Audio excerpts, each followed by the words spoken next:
Your thoughts? What? What?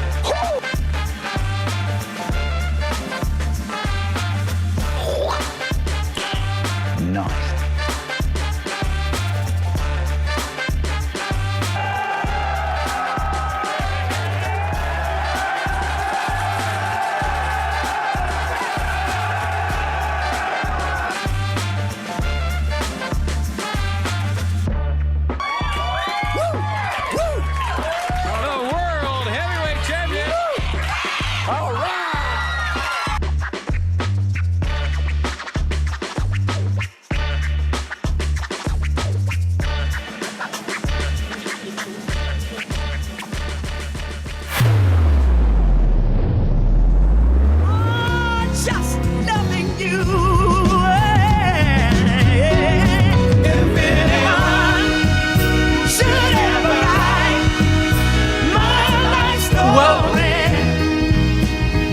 Welcome to Tuesday.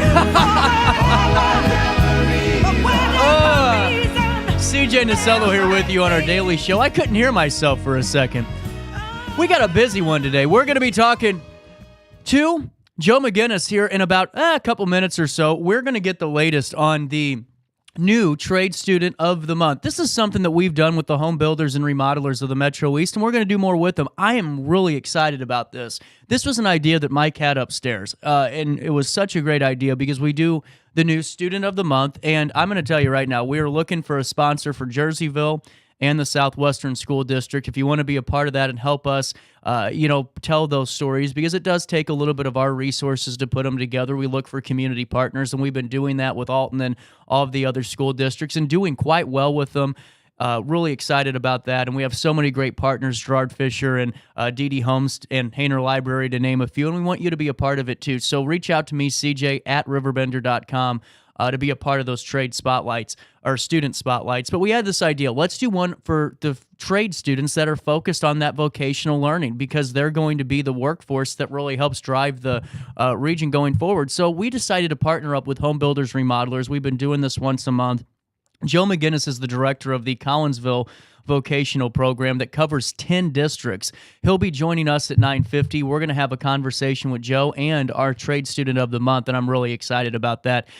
At 10:30, we're going to be talking to the Madison County Treasurer, Chris Slusser, and a current candidate for the Republican side of the ticket for the Madison County Chairman race. He's going to join us as he and Kurt Prenzler are in the middle of that primary that's due in March. He's going to fill us in on the work he's done as treasurer and what his goals are if he is the nominee for the Republican side for Madison County Chairman. So that happens at 10:30. If you have questions, you see the phone number there. You can type them in, text me, and I'll read them off, and we'll ask those questions. That's what that phone number's for. I want to hear from you. I want you to ask questions because it's your microphone, really. So that happens on the show today. And before we do news, this is the first afternoon in a week, actually probably 2 weeks, that I can go home and just watch the news. I'm excited, ready to be an old man today. Hey, at 9:03, sign up for your daily email update, and you will never miss out. You can join myself and over 70,000 people, oh yeah, in the know each and every day of the work week, as my good pal Ray Hartman would say. Every Monday, Tuesday, Wednesday, Thursday, Friday, and Saturday with Around the Riverbend. We'll take you to Alton first. This is the big one, the big Shabuzi. Sydney Sinks reporting out of Abundant Church. They're inviting everyone to their upcoming Super Sunday event. Now listen to this. It's celebrating Super Bowl with the church family on Sunday, February the 11th.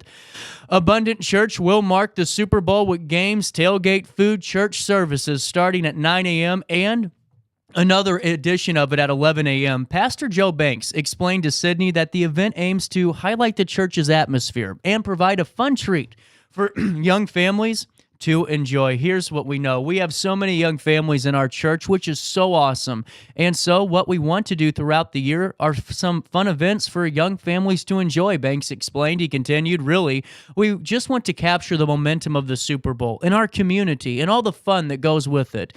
And we want to create an unforgettable experience on Sunday morning that is kind of built around our services. Now, families are invited to wear their favorite jerseys and register at the door starting at 8:30 a.m.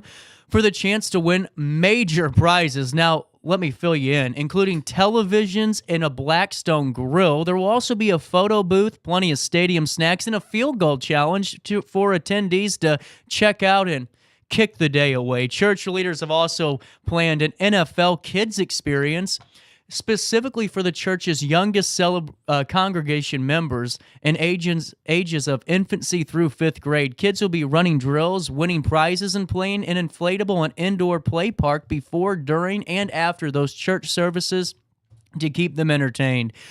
The fun will begin approximately 30 minutes before the service and runs throughout the morning. The services start at 9 a.m.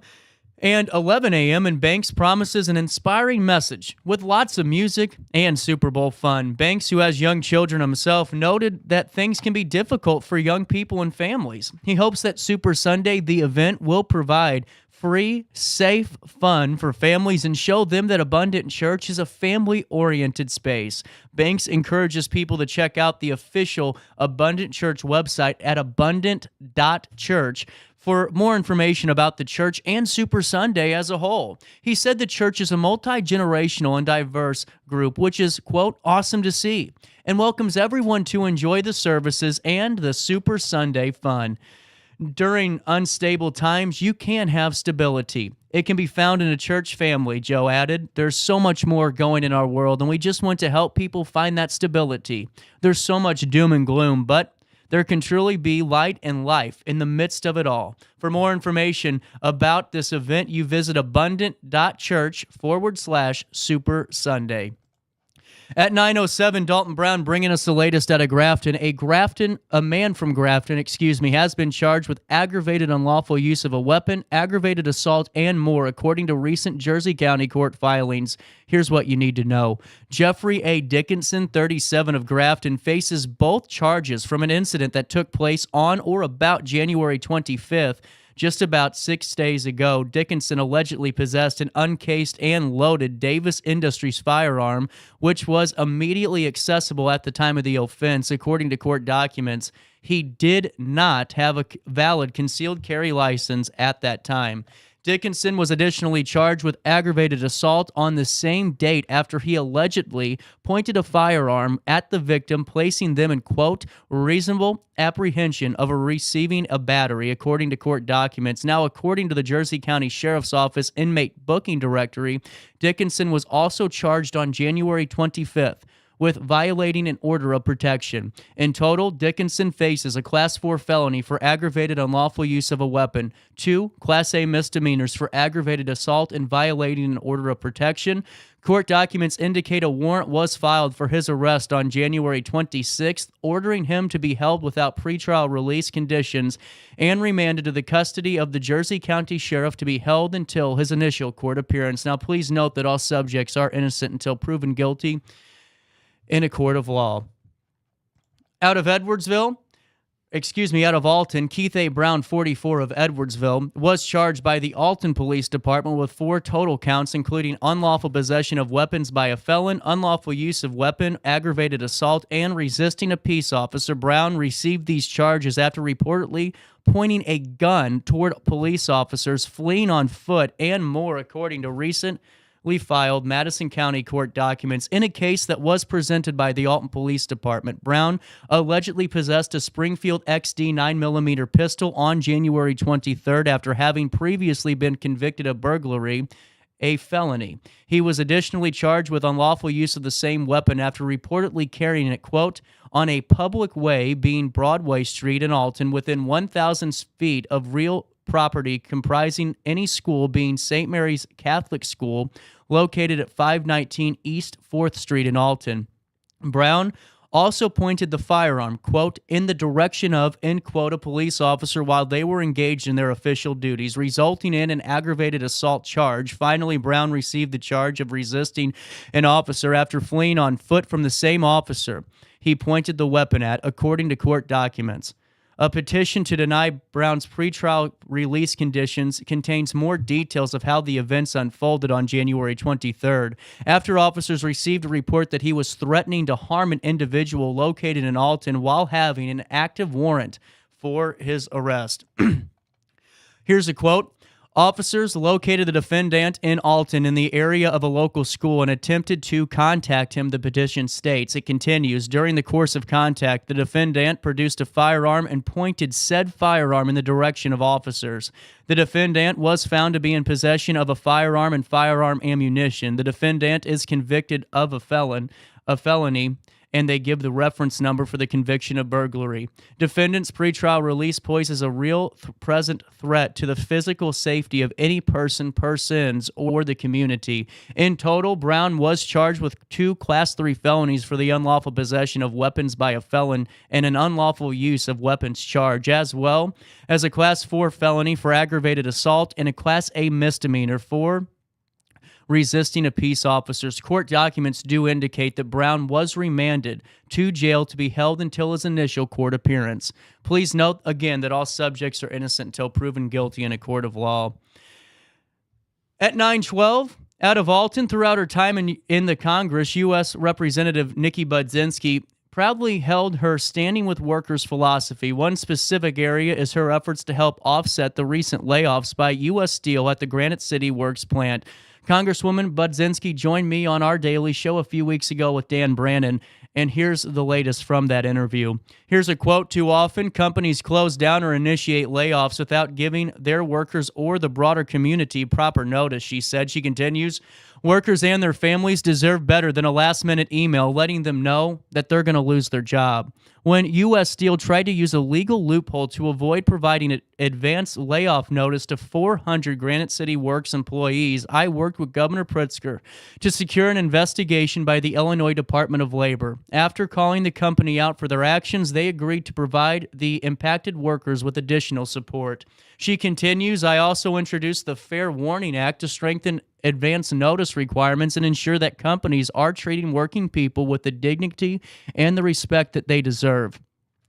One of Budzinski's top focuses now is helping create new pathways to good-paying 21st century jobs. Here's her quote: "That's why the very first piece of legislation I introduced is the LEAP Act, a bipartisan bill to help fill the job skills gap by providing tax credits to small businesses that hire apprenticeship employees," she said, and continues, "Not only would this bill help to get folks ready for careers in growing industries, but it also supports local businesses by addressing the need for more qualified workers and easing the cost of training job seekers, challenges I hear about from employers across our region. I have also heard time and time again how the upfront cost of purchasing tools is a barrier for too many folks interested in entering the building trades.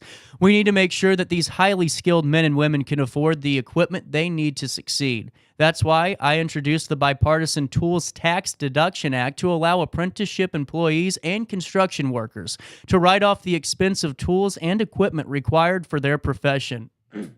Budzinski also pointed out there are a number of advantages to steel plants in the Alton Granite City region, especially with such successful port and rail systems here.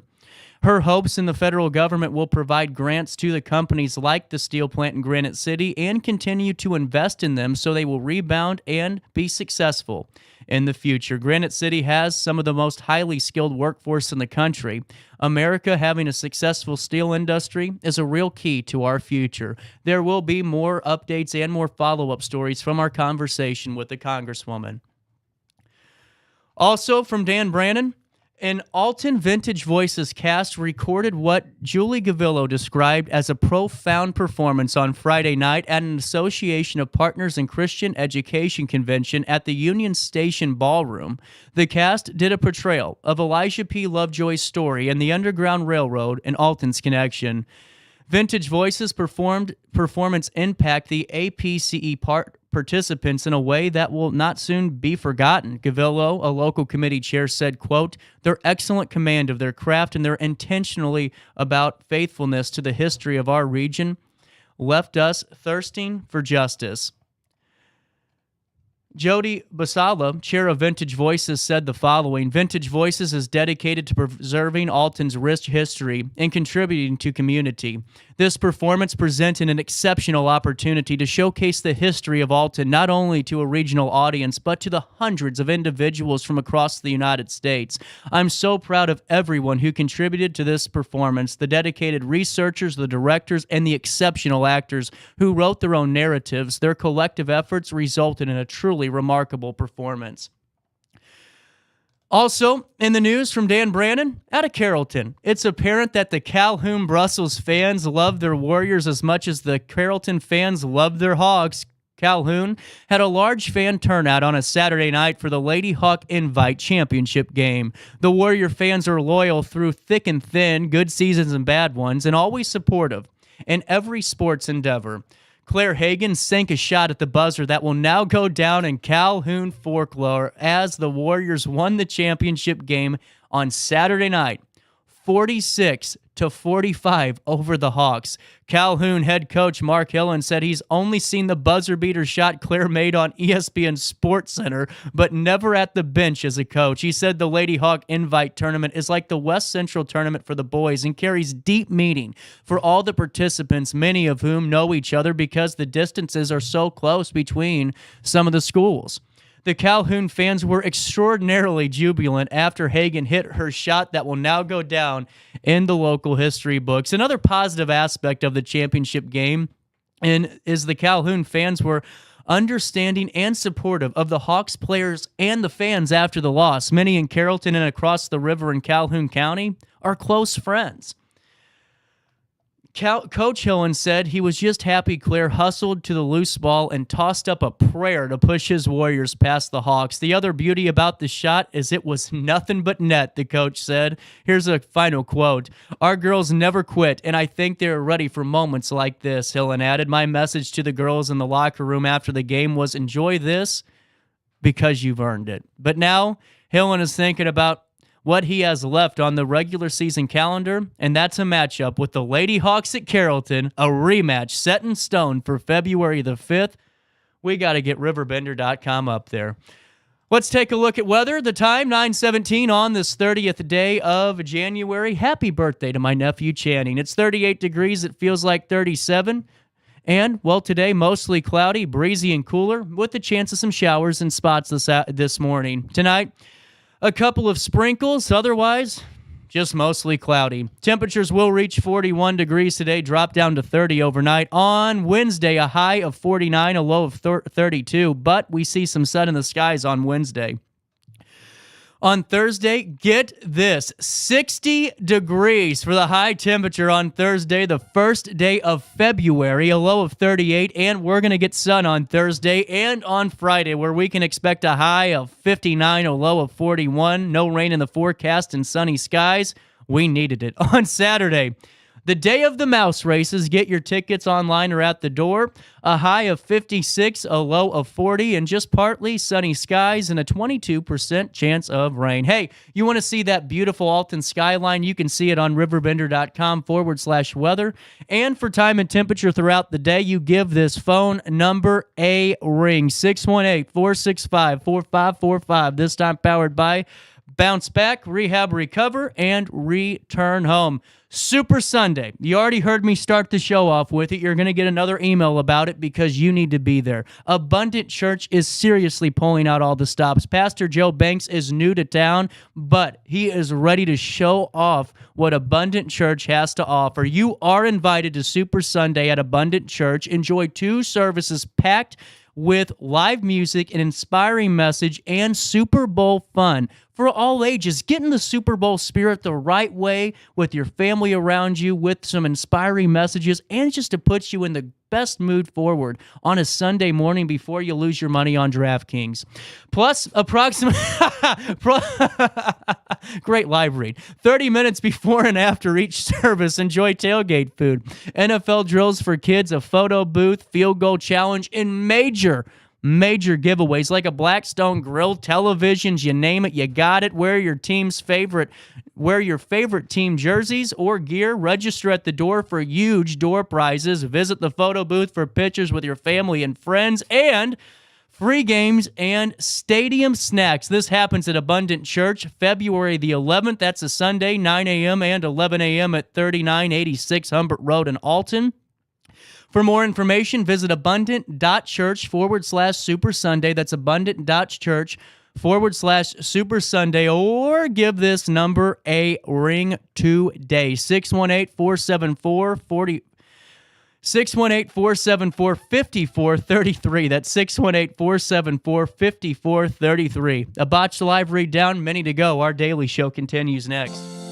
Is it time to buy, sell, or even time to consider a short sale of your property? Meet Lisa Webb, owner of 3rd Street Realty. This local, women-owned, family-operated realty group has over a decade of experience in foreclosures, first-time home buying, and so much more. 3rd Street Realty prides themselves on holding your hand through the entire process. Let their expertise guide you to your dream home. Visit 3rdstrealty.com and start your journey with Lisa Webb today.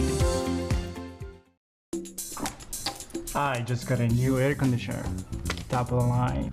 I bet mine's better. It's so efficient and quiet, I hardly know it's running. I've got you both trunked. I've got a Linux. So do I.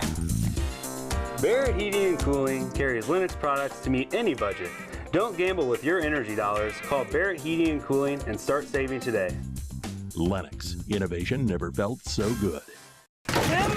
With over 20 years of experience, Wilson's Tree Service has the expertise to handle all of your tree care needs. Licensed and fully insured, their team of experts are dedicated to providing reliable service. Plus, with a 24-hour emergency service line, Wilson's will always be there for you. Don't risk tackling that timber by yourself. Trust the local professionals at Wilson's Tree Service. Visit treeservicealtonil.org to get started today.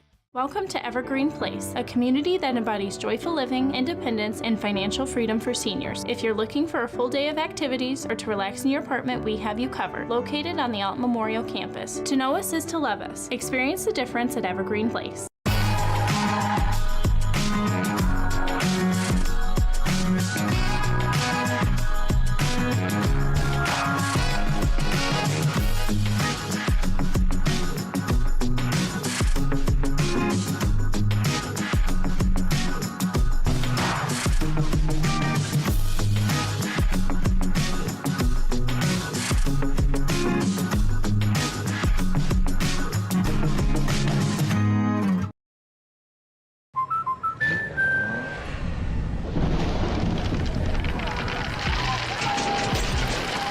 Life's better when you're under our roof. That's because our expert agents will make you feel totally protected with the right auto and home coverage at the right price.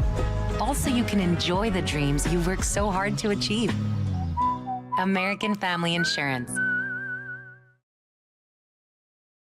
Since 1993, Sparks Junk Removal is always adapting to the needs of our clients. That is why we now offer weekly trash pickup for selected areas. Plus, we offer driveway-safe rubber-tired dumpster rental. Give us a call today at 618-781-1407 or visit us at sparksjunkremoval.net. Not sure if you've noticed, but those advertised prices from the other dealers are just a bunch of blah, blah, blah. At Roberts Motors, the advertised price is the price you pay. And that, my friend, is great news for you.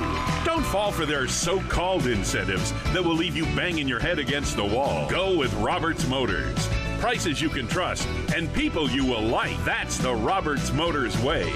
And trust me, it's the way to go. When life throws unexpected challenges your way, you need a versatile legal ally to protect you. Sean Lentz, with over 12 years of experience, is here to help you in a variety of avenues. From personal injury to criminal defense and even semi-truck accidents, Sean Lentz has your back. Don't wait for the justice that you deserve. Call 618-465-8000 and see how Sean can help you today.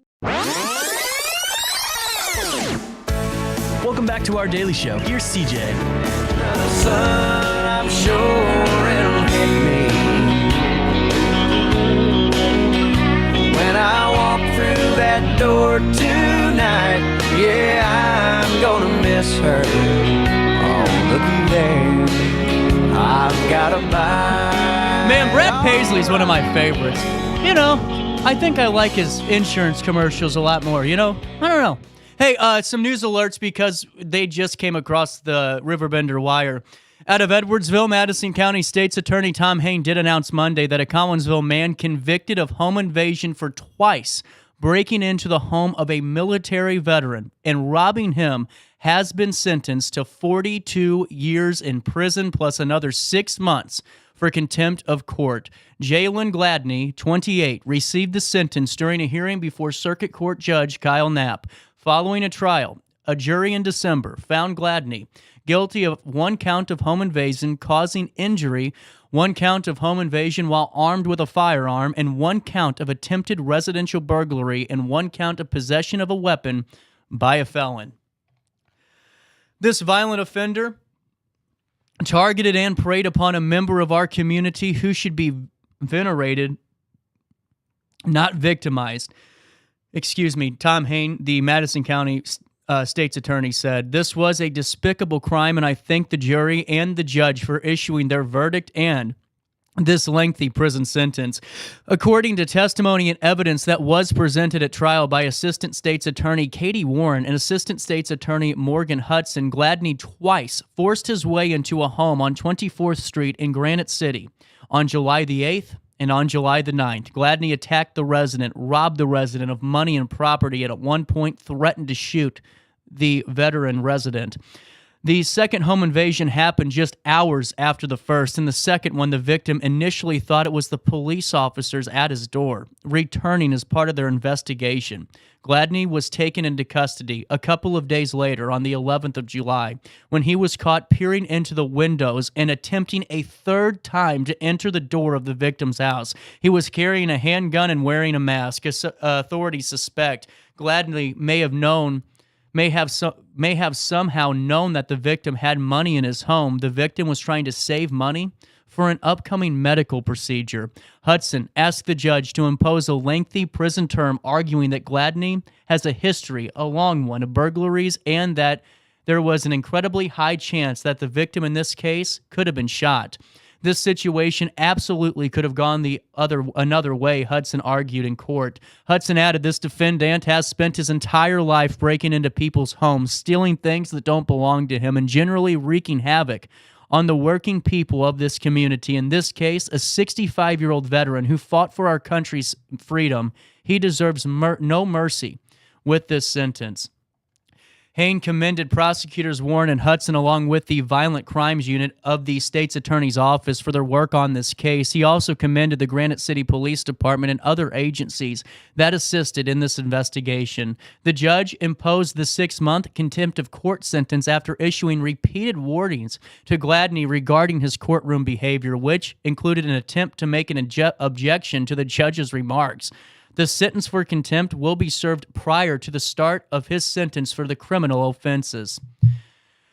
Also, another news brief because we didn't have enough time in the top of the hour cast.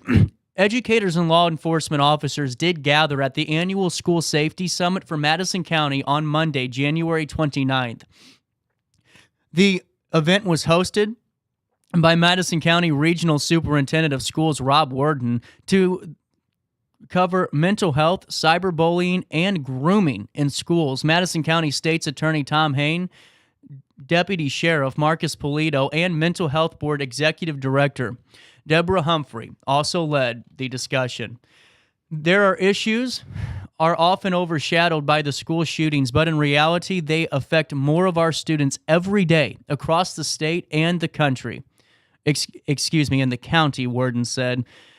Donna Naliak, the Director of Prevention and Community Education for Chestnut Health Systems, began the summit by talking about mental health and substance use in schools. She noted that Chestnut is already in most of the schools in the county, and they host regular training sessions about vaping, problem gambling, opiate education, naloxone distribution, healthy decision-making, and more. There were 74 suspected drug overdoses in Madison County from January to September 2023. Now, according to a 2022 Illinois Youth Survey, which invites high schoolers to self-report substance use and mental health concerns, 29% of 12th graders used alcohol and 23% used vape products in the last 30 days. The number have emphasized the importance of teaching kids about the dangers of substance use. Allie Burns and Casey Bloodworth, both assistant U.S. state's attorneys, spoke next about the prevalence of child sexual abuse material known as CSAM online and some of the main ways that children are abused. They said the major trends that they have seen include grooming, sexting, sextortion, and AI-generated images and deep fakes. Burns explained that grooming and sextortion normalize sexual topics. People who engage in sextortion will extort money or sexual favors by blackmailing victims with their sexual images or information about their sexual activity. Kids are often ashamed and might not come forward about what's happening to them, which results in high rates of suicide attempts. Bloodworth spoke about AI technology that manipulates a photo or a video to make it look like somebody is doing something or saying something that didn't actually happen. The technology is being used to create CSAM that is, quote, incredibly disturbing, incredibly graphic, and very realistic, Bloodworth said. Also known as deepfakes, these images often circulate around a school or community and cause great distress to the victim.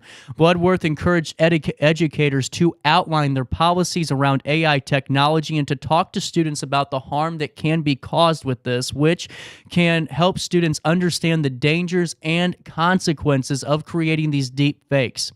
Michelle Denal spoke about the prevalence of grooming. Denal herself was groomed by a teacher when she was in high school, and now she regularly gives presentations in schools to raise awareness and keep kids safe. According to her data, 1 in 10 kids ages K through 12 will be abused by a teacher.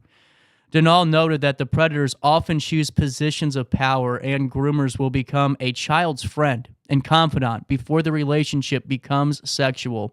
The most sinister aspect of grooming is that it mimics mentoring behaviors, she explained. Not everybody abuses with fear. Some people use love to abuse, and not everybody rapes with force. Some can manipulate a kid into consenting to their own sexual violation. Denal encourages parents and educators to talk to their kids about grooming and sexual abuse. She noted that most people will talk to their kids about drunk driving, but few are willing to talk about sexual abuse. By talking about it and teaching kids to respect people, it does not just titles of authority, you can help prevent sexual abuse in schools. Ultimately, all of the speakers emphasize prevention and the importance of communication between students, educators, and parents. And it's very important to note. I've been saying for months, and I've said it since the show started 2 years ago, that what's happening on Instagram and what's happening on Twitter especially, they need to shut that down. I don't know what happened, but just to see all of the generated images and all of the awful things happening, I mean, I just completely got rid of everything. I just can't take it. It's to the point where you don't even know where to look, and you see all these things pop up on your feed, and, you know, millions of children 2 days ago got a nude of Taylor Swift that wasn't even real. And what I think's ridiculous, and actually McGraw-Milhaven said it perfectly, and I've never said that before, said it brilliantly. The White House finally says something about deepfake photos. Finally. And it's because it happened to Taylor Swift. It's been happening to kids across this country for over a year. Nothing said. But now because Taylor Swift's involved, that's when the White House come on. You know, this is happening to children, and it's just about time that we really start doing something about it instead of just sitting here and going, well, it happened to a big star, now we have to act. This is happening. It's been happening where girls in high school are having duplicate Instagram accounts made, and it has a link on their profile that says click here, and it tells them that this is a new OnlyFans. It's terrible. And it really does cause damage. So please be mindful. Please inform your children. And make sure you can keep them safe, because it's really dangerous out there in social media land. Getting back to regular programming here. On this 30th day of January, excuse me. Man, my sinuses are just bad today. On this date in history, Gandhi, the political and spiritual leader of the Indian independence movement, is assassinated in New Delhi by a Hindu fanatic. This is a quote from history.com. That happened on this date in history. That's the big one. Gandhi was assassinated on this date in 1948. Also happening on this date in history, Maryland finally ratifies Articles of Confederation. Maryland became the 13th and final state to ratify the Articles of Confederation almost 3 years after the official deadline was given by Congress on March 10th, 1778. This happened in 1781, so it's good to know that the bureaucratic red tape always been there. The Tet Offensive shook the Cold War offensive on this date in 1968 and coordinated attacks all across South Vietnam. Communist forces launched their largest offensive of the Vietnam War, against South Vietnamese and the United States. Also happening on this date in history, in London, King Charles I beheaded for treason on January 30th, 1649. Charles ascended to the English throne in 1625 following the death of his father, King James I. One of Hollywood's most prolific and acclaimed actors for 4 decades was born on this date in 1930 in San Bernardino, California, and that man is Gene Hackman. The Lone Ranger debuted on Detroit radio on this date in 1933 with the stirring notes of William Tell Overture and the shout of "Hi-Yo Silver Away." The Lone Ranger debuts on Detroit's WXYZ radio station. I hope that's actually their call sign. On this date it's on the History Channel. On this date in 1835, Andrew Jackson became the first American president to experience an assassination attempt. Richard Lawrence, an unemployed house painter, approached Jackson after he left a congressional funeral that was held in the Capitol building. A father signs his family. Oh, get that out of here. Now, Lawrence was most likely a mentally unstable individual with no connections to Jackson's political rivals, but Andrew Jackson was convinced that Lawrence was hired by his Whig Party opponents to assassinate him. At the time, Jackson's Democrats and the Whigs were locked in a battle over Jackson's attempts to dismantle the Bank of the United States. His vice president, Martin Van Buren, was also wary and threatened and thereafter carried 2 loaded pistols with him when visiting the Senate. We become a lot more civil in Congress. Jackson's suspicions were never proven, and Lawrence spent the rest of his life in a mental institution. That happened on this date in history. And on this date in history, a date that shifted the course of the American culture, Adolf Hitler was named the Chancellor of Germany on January 30th, 1933. President Paul von Hindenburg named Adolf Hitler the leader of Führer, or the National Socialist German Workers' Party, or the Nazi Party is what it really is, as Chancellor of Germany. The year 1932 had seen Hitler's meteoric rise to prominence in Germany, spurred largely by the German people's frustration with dismal economic conditions and the still festering wounds inflicted by defeat in the Great War, World War I, and the harsh peace terms of the Versailles Treaty. And that's on this date in history when Hitler rose to complete power. On this date in music history, a lot. Just a lot. In 1972, Paul McCartney wrote and recorded his protest song, Give Ireland Back to the Irish, within 24 hours of Bloody Sunday when 13 Catholics were killed by British paratroopers. In 1970, Edison Lighthouse were at number 1, and we all know why, on the UK singles chart with one of my favorites, Love Grows, Where Rosemary Grows. The group's only top 40 hits spent 5 weeks at the top of the charts in February of 1970. Tony Burrows became the first and still the only person to appear on BBC television's Top of the Pops, fronting 3 different acts in one show. Edison Lighthouse, who were number 1 that week, White Plains, and Brotherhood of Man. In 1969, the Beatles with Billy Preston played their lunchtime rooftop gig on top of the Apple building of the Savile Row, London, lasting just over 40 minutes. It was the last time the Beatles performed live. They performed Get Back, Don't Let Me Down, I've Got a Feeling, The One After 909, and Dig a Pony. Traffic brought to a standstill as people gathered below and watched from the windows in nearby buildings. John Lennon ended the performance by saying, "I'd like to thank you on behalf of the group and ourselves. I hope we pass the audition." In 1956, Elvis started recording what would be his first album at RCA's New York studios. Recorded in the album his version of Carl Perkins' Blue Suede Shoes. Johnny Cash planted the seed for the song in the fall of 1955, while Perkins, Cash, Presley, and other Louisiana hayride acts toured throughout the South. Cash told Perkins of a black airman, C.V. White, whom he had met while serving in the military in Germany, who referred to his military regulation airman shoes as, quote, blue suede shoes.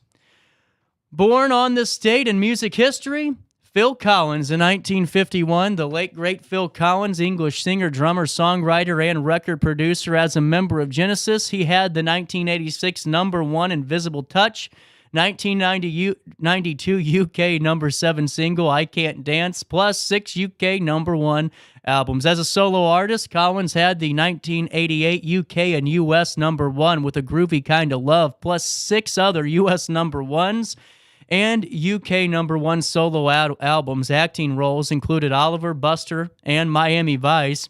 He had an uncredited part as an extra in the Beatles film A Hard Day's Night, where he is amongst the screaming teenagers who are there during the television concert sequence. That happened on this date in history, and there were your news briefs. We'll come back, we'll talk for a bit, and then we'll talk to Joe McGinnis in this 9 o'clock hour on this Tuesday morning. Since 1993, Sparks Junk Removal is always adapting to the needs of our clients. That is why we now offer weekly trash pickup for selected areas. Plus, we offer driveway-safe rubber-tired dumpster rental. Give us a call today at 618-781-1407 or visit us at sparksjunkremoval.net. Macias Insurance Agency, providing quality products with extremely competitive prices. As an independent provider, we source multiple companies to offer the best rates possible, covering auto, home, business, and life insurance. Our goal is to provide quality service that meets and exceeds customer expectations. You can rest easy knowing the Macias team is working round the clock to ensure that both you and the most important parts of your life are covered. Our qualified professionals make the insurance process easy so you can live carefree and focus on what matters most. Visit MaciasInsuranceAgency.com today to find out what our team can do for you. Not sure if you've noticed, but those advertised prices from the other dealers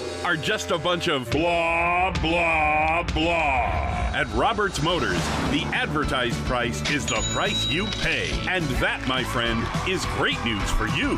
Don't fall for their so-called incentives that will leave you banging your head against the wall. Go with Roberts Motors. Prices you can trust and people you will like. That's the Roberts Motors way. And trust me, it's the way to go. Has free checking become a thing of the past? Not if Liberty has anything to say about it. With 3 free personal checking options and even a free business checking account, free is alive and well at Liberty Bank, the local bank that gives you free checking choices and more cashing in your pocket. Bank locally, bank Liberty. For more information, visit www.bankliberty.com.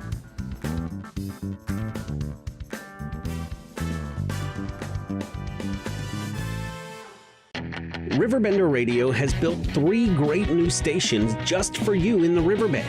The Eagle, the Riverbend's classic rock station. The Bridge, hit music for the Riverbend. And The River, today's country, and all your favorites. Check them out today at RiverBenderRadio.com. Welcome back to our daily show. Here's CJ. Worldwide, I say, hey, I'll be gone today, but I'll be back all around the way. Seems like everywhere I go, the more I see, the less I know. But I know one thing, that I love you. Welcome back. Quick segment. Hey, so as you guys know, starting, well, in 2 days, a brand new partnership with Centerstone. And you guys know how I feel about Centerstone. I think they're a wonderful organization that provides so many resources. But just like, a lot of our partnerships, we got to know more about them and really just do the deep dive of what they offer. Listen, we all know somebody in our lives that has experienced or is still experiencing substance use abuse. And so with that being said, we're very excited to start this partnership. And you've already seen some of the ads going on RiverBender, and we're going to make sure that those are pretty prominent because, listen, we all know of somebody, and if it's not ourselves, are you looking for a fresh start on the road to recovery? A life free from addiction is truly possible, and it starts at Centerstone. Centerstone is a national leader in mental health and substance use disorder treatment for people of all ages. Now, with the commitment of delivering care that changes people's lives, Centerstone's dedicated clinicians used evidence-based practices and treatment programs. That's huge. This means that the recovery plan developed for you will be based on the latest science, not something that's been done for 30 years with no results. With so many unknowns on the road to recovery, one thing you can know for sure is that Centerstone will be a constant guiding force for you on your journey. Addiction can happen to anyone. Trust me.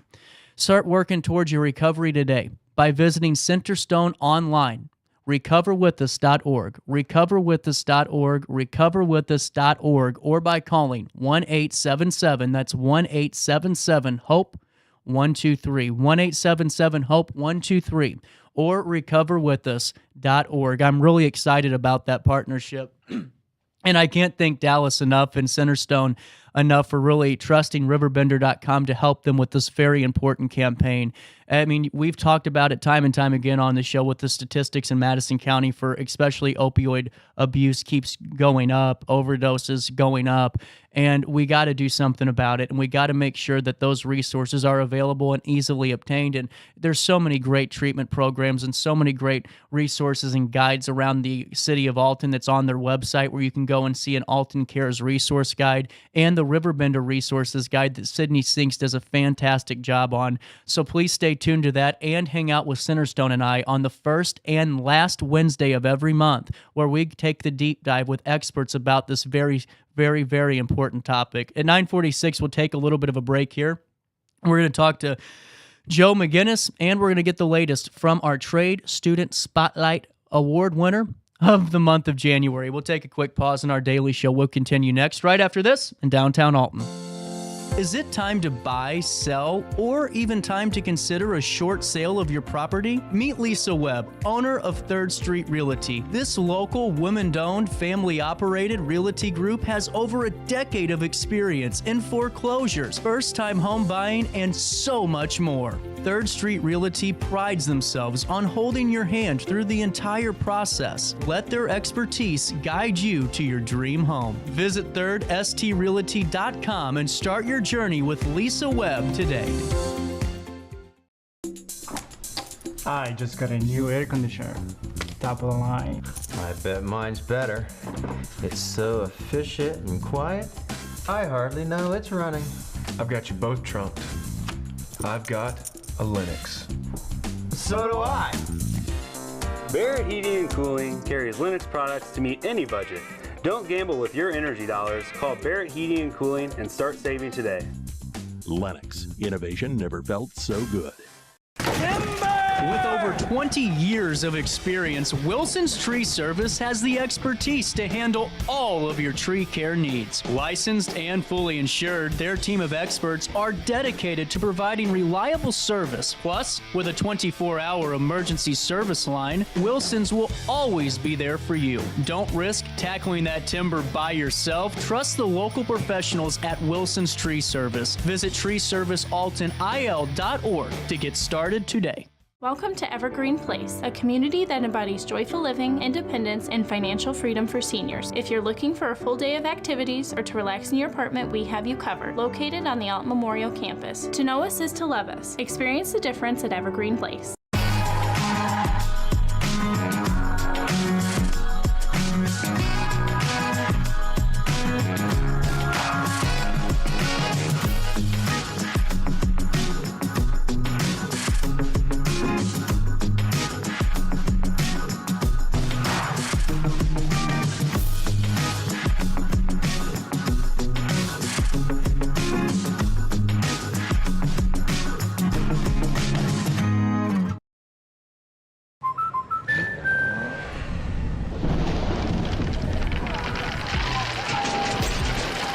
Life's better when you're under our roof. That's because our expert agents will make you feel totally protected with the right auto and home coverage at the right price. Also, you can enjoy the dreams you've worked so hard to achieve. American Family Insurance. Since 1993, Sparks Junk Removal is always adapting to the needs of our clients. That is why we now offer weekly trash pickup for selected areas. Plus, we offer driveway-safe rubber-tired dumpster rental. Give us a call today at 618-781-1407 or visit us at sparksjunkremoval.net. Not sure if you've noticed, but those advertised prices from the other dealers are just a bunch of blah, blah, blah. At Roberts Motors, the advertised price is the price you pay. And that, my friend, is great news for you. Don't fall for their so-called incentives that will leave you banging your head against the wall. Go with Roberts Motors. Prices you can trust and people you will like. That's the Roberts Motors way. And trust me, it's the way to go. When life throws unexpected challenges your way, you need a versatile legal ally to protect you. Sean Lentz, with over 12 years of experience, is here to help you in a variety of avenues. From personal injury to criminal defense and even semi-truck accidents, Sean Lentz has your back. Don't wait for the justice that you deserve. Call 618-465-8000 and see how Sean can help you today. Welcome back to our daily show. Here's CJ.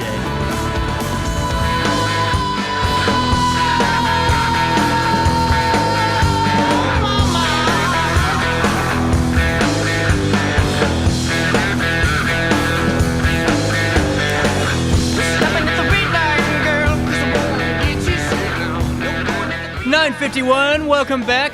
On the line now, Joe McGinnis. He is the director of the Collinsville Area Vocational Program that Shannon Stelling and I have been talking about on our trade segments each and every month. One of the best in the area. 10 districts encompass this, correct, Joe? That is correct, CJ. Appreciate you taking the time and having us on today. Oh, I'm excited. Every time we get to talk about the trades programs that are happening in different school districts, I think what you guys are doing in Collinsville is truly incredible. And before we talk to Spencer, who is our Trade Spotlight Student of the Month, can you fill me in a little bit more of the Collinsville Area Vocational Program and the day-to-day aspects of what this program gives the students? Yeah, absolutely. So we are one of 25 area career centers in the state of Illinois, and the only one here in the Metro East area. We, like you said, have 10 districts that send us high school juniors and seniors for our 15 different programs that we offer. In between those 15 different programs, we have 540 seats available. And this past year, we had over 700 requests for those 540 seats. So these are highly competitive programs. The students want to be in these programs, and they're set up so that they get great real-world career experience. Most of our programs offer dual credit through Southwestern Illinois College. And the ones that do not offer that dual credit, we backload those with industry recognized certifications. Well, and on top of that too, Joe, I think such an important aspect is it shows that the students really want to be a part of these programs. I mean, that number alone is just staggering. And have you noticed just from the time that, this has been really developing and you have all these students being a part of it, it's kind of got to show that, when you provide an opportunity that the students are interested in, that they're going to get some good work done and really gain some valuable information on it for the rest of their lives. Yeah, we've seen, over the past 3-4 years here, the student interest has grown rapidly. It started to where we were, not even filling all of our seats to now where we're turning away hundreds of students a year. And obviously that's, a good thing for us to have that competitive nature. But also it's not a good thing when we are not able to help meet the workforce needs of our region. So thankfully this past year we were able to get a $25 million appropriation from the state of Illinois for us to expand our center. We'll be building a second facility located next to our campus. And that'll allow us to expand our program offerings, expand the number of seats up to around 800. And then at that time, we're also going to be looking for more districts to join on and send us students as well. That's incredible. And before we talk to Spencer, Joe, can you fill me in on some of the things the students work on in these programs? I know that we were talking about automotive, and then there's students that are working on building a house or rebuilding one and updating it. Can you fill me in on some of the other projects that are incorporated into this wonderful program? Yeah, so kind of rounding out our industrial offerings, we have welding courses, machining courses, We're only one of 6 programs in the state that still has auto body as an offering. And then we have, kind of some unique offerings too. We have cybersecurity, criminal justice, cosmetology. We have some health science options with a CNA program and a dental assisting program. And then we run our own preschool, actually. We have an early childhood class where we bring in 2 through 5-year-olds from the local community for the students to work with. And then we have a K-12 teacher prep program as well as a part of that. And then our new offering for next year, we're going to have a landscape management course and an urban agriculture course. That's truly incredible. And when Shannon and I talk about your guys' program, I didn't realize how in-depth and involved it is. Is that because of the years that you guys have had to develop this, or did this all come together pretty quickly for what you guys are achieving? It's a little bit of both. It's part of it's the kind of the mindset of what it is to be a career center. So we're looking at students that are older, juniors and seniors in high school, that are obviously willing to be a little more serious. And then also the amount of time that the students have in the classes. We only run 2 classes a day. They're 2.5 hours long. So that leads to the depth right there. Is we can go deeper into the subjects and the topics. Right. Students have more time to spend with us in class. Really cool. And now, Joe, if you could fill me in on Spencer a bit and why we chose Spencer for the Trade Student of the Month. It seems like Spencer's been definitely putting the work in. Yeah, Spencer's he's one of our rock star students. We have a couple students across the center that are able to be with us for our morning class and our afternoon class. Spencer is one of those students. And when I spoke with his building trades instructor and I said, hey, who's your top kid? Who do you want to nominate for this? It took him about a half a second. And he said, Spencer. And he really is in the building trades course. He's the go-to guy. Whether it's doing electrical work, whether it's the fine carpentry of having the nuance to do some trim work and set cabinets. Spencer's been the go-to kid for that, to kind of be a project leader and show the other students how it can be done and how it's done right. And then he's also in our automotive mechanics class. So it just kind of goes to show the depth of his skill set, his knowledge, and his abilities. 100%, Joe. And Spencer, are you there?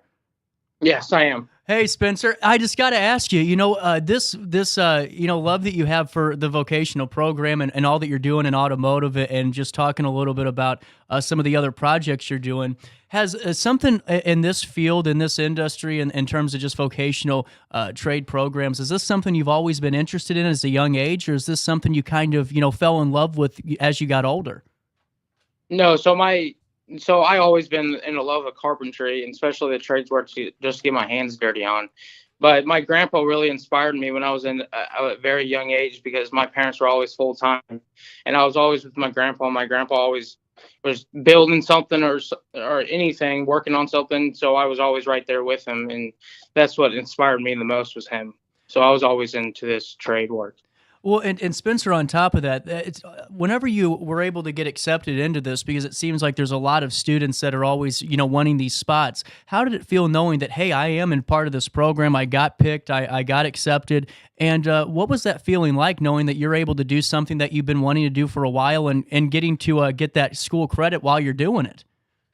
It was great to me, because ever since my brother was in school, I always wanted to do this trade work because he was in it too. So once I got picked, I was happy, because that's what I wanted to do, because of my brother. Really cool. And on top of your day-to-day life over there at the school, what does your education break down to? Are you strictly, like we talked about, automotive in the morning, and then we go into the other portion in the afternoon? What's your day-to-day breakdown look like while you're doing this? So I only have really 2 main classes that I really try in. That's hard, and that's first hour. That's world geography, and then I go into auto mechanics for 2.5 hours. Then I go into building trades 2 for 2.5 hours, and I have a 7th hour class. Well, and that's what I think is incredible, because on top of what you're doing with the vocational program, and you also still have a couple of classes too. take me through the camaraderie that you have with your classmates that are a part of this, because it seems like, Spencer, just because when I was in school and doing the Riverbend CEO program when it first started, it seems like when you have a bunch of kids and students that are in the program that really want to be there, it makes for a really fun learning environment. Is that the case? Yes.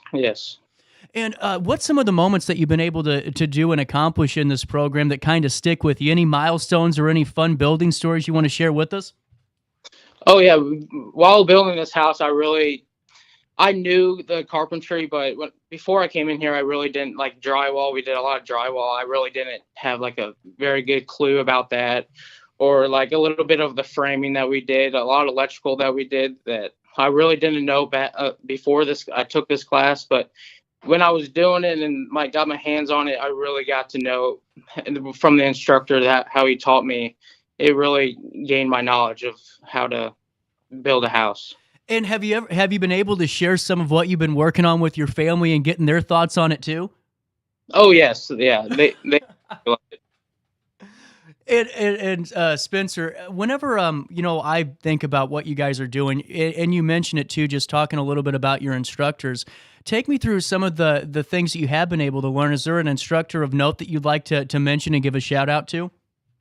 Yeah, especially the building trades instructor, Justin Can. He hired me for the summer when I was off of school for the summer. And once he hired me, and I really got to know him, and it was a great opportunity for me because it built my knowledge. 100%. And what are your plans outside of high school, Spencer? It seems like you pretty much have your mind set up, with what you're looking into. What's the goal? Are we going to think about maybe going to another 2-year school or vocational school after this, or are we going to go straight in the workforce? So that's funny that you asked that, because a company actually came out to our house I was working at for the school, and his name is Joe Hutton. Works for Miller and Mock. And he's based out here in Collinsville. And he actually came up to me, which was a surprise to me because I didn't know.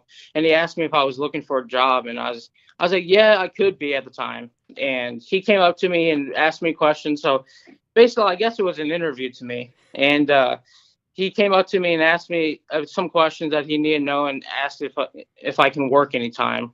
I was like, yeah, sure. And so he texted me one afternoon and said, hey, can you come work for me this one day? Because I was off of school, obviously. And he came up to me and asked if I wanted to work, and I said, yeah, sure. And so I worked him for a day, and he see how I was and how my abilities were. And at the end of that work day, he came up to me and says, how would you like to be for an apprentice carpenter? He'll put me through the union carpentry. And I was like, yeah, that would be great, because I always wanted to do that when I was at a young age. So he really inspired me. That's truly amazing. And Joe, are you still there, sir? I am. How important is it for you to hear those testimonials? Because to me, Spencer, I didn't know where we were going to go with that question, but just hearing that, carpentry was something you were passionate about at a young age, and now to be able to be, kind of offered a spot that fits those needs. Joe, how important is it to hear those testimonials to keep the program going? It's extremely important. That's obviously what we strive for every student. We want them to come in here, learn about a skill or a trade, and hopefully they want to, take off with it and make that a career. For Spencer's case here, it's the idea setup. It's a local in-town company that's been around since the early '80s. Union shop, so they're able to get him into the Carpenters Union. But another outcome that we also value too is if a student gets into one of our programs and they learn, hey, maybe this isn't for them. They've done it at an early age in a relatively safe environment to where they're not wasting a bunch of their time or their money, chasing down a trade school or a 4-year university to figure out that at the end of the day, they didn't want to do that as a career. So it's great when students find what they want, but we also really do value when students realize that, hey, maybe this isn't for me, and they try something else. Well, that's a huge safety net that I never even thought of. That's a great point, because, you've time and time again, you and I can count on probably every extremity, and every hand and finger that we have in the county, and know, that there's folks that do make that choice and go, man, that really wasn't for me. So to have that as a safety net is a huge incentive too. And Spencer, just getting back to you really briefly here, can you fill me in more on this house project? Because I think this is such a cool project and wanted to hear directly from you on this. Take me through what you're working on and some of the milestones that you've been able to achieve with the team on this project. So once I first started last year, we were working on the framing was just up, and we were just got into the electrical, putting all the electrical in. So that was a big milestone, is putting all the electrical in, trying to figure out what lights work and how to see what outlets and switches to be put in. So that was a big milestone to get us done. And now we switched on to drywall, which was another big milestone because that's a lot of work too. And now we are working on just the finishing touches of the house, putting the cabinets in. The cabinets are in that we put in. And now it's just the touch-up paint and the bathroom vanities and all the other light bulbs that have to go in and the light fixtures. So that's what we're working on now. Absolutely. And Spencer, before I let you go, I have one last question for you and Joe. And Joe, I'll start with you first, sir, on this. How important, it seems like there's an opportunity for students to kind of guide each other and work with each other on a more, I don't want to say intimate, but a more hands-on situation where you can really develop those crucial skills of communicating and really getting work done and streamlining processes. And with that, is that something that you're kind of seeing too, is seeing the communication skills and just that critical thinking component between students while these projects are going on? Yeah, that's something that we've pushed for a long time as well too. You take this house that we're working on right now, but between upstairs and downstairs, it's about 2,200 square feet that's finished. We got 20 kids out there at a time and one instructor. That instructor can't be everywhere all at once. Right. So what we do is we team our second year students, our more knowledgeable students, and make them kind of team leads with another group of students. And there's a lot of trust, and there's a lot of emphasis put on the fact that, hey, you guys got to work together, be smart. If you don't know how to do something, stop, come find the instructor and ask. But we do put a lot of trust in the students that they use their critical thinking and that logic to make the right decision. 100%, and I just think that's such a huge portion of this, and something that I think a skill I thought was lacking at some of the other districts is just that working together and hands-on approach as a team. And I'm just glad to hear that's an invaluable aspect to me, Joe. And getting back to you, Spencer, as we're wrapping this up, and I always tell people 10 to 15, and here we are 20 minutes later. I'm sorry, I know that you got school. What's your message, Spencer, for any student that's interested in programs like this? And I know in Collinsville you guys have a hotbed and helping so many districts and incorporating them. For students that are interested, what's your takeaway message for them if they really have an interest to look into this? This is especially what you need is the vocational side of it, because just like me, I didn't really know what I got into, and especially taking after this course, it really got my knowledge, built my knowledge of what needs to go in. So if you're looking for this type of trade or any type of trade, that especially take the vocational classes because it really gains your knowledge. 100%. And Joe, Spencer, thank you so much for your time this morning. I know that both of you are really busy, and I'm really happy to highlight you, Spencer, as our Trade Student of the Month, powered by the Home Builders Remodelers Association of the Metro East. And Joe, I'm excited to talk more with you in April and throughout the next couple of months. If there's any news you can fill us in on from what you guys are doing with that wonderful vocational program. And Spencer, if you have any news on how everything's looking as a success story, which it sounds like you're on a great path for, you're more than welcome back to fill us in on some great news. Awesome. We appreciate it, CJ. Thank you so much. Thank you both for your time. At 10:08, we'll take a brief pause, come back with our top of the hour news brief right after this in the heart of the 618. Is it time to buy, sell, or even time to consider a short sale of your property? Meet Lisa Webb, owner of 3rd Street Realty. This local, women-owned, family-operated realty group has over a decade of experience in foreclosures, first-time home buying, and so much more. 3rd Street Realty prides themselves on holding your hand through the entire process. Let their expertise guide you to your dream home. Visit 3rdstrealty.com and start your journey with Lisa Webb today.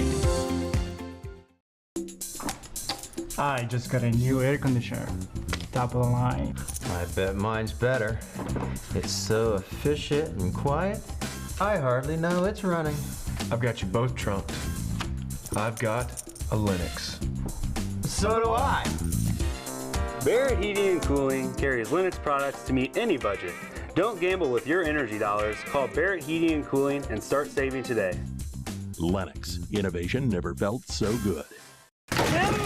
With over 20 years of experience, Wilson's Tree Service has the expertise to handle all of your tree care needs. Licensed and fully insured, their team of experts are dedicated to providing reliable service. Plus, with a 24-hour emergency service line, Wilson's will always be there for you. Don't risk tackling that timber by yourself. Trust the local professionals at Wilson's Tree Service. Visit treeservicealtonil.org to get started today.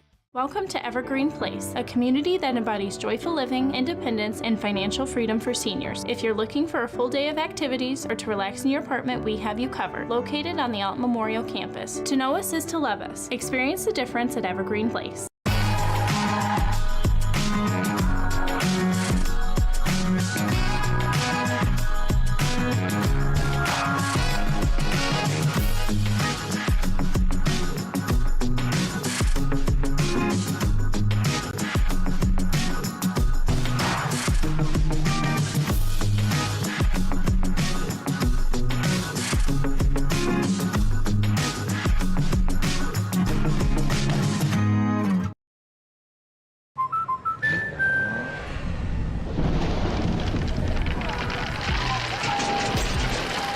Life's better when you're under our roof.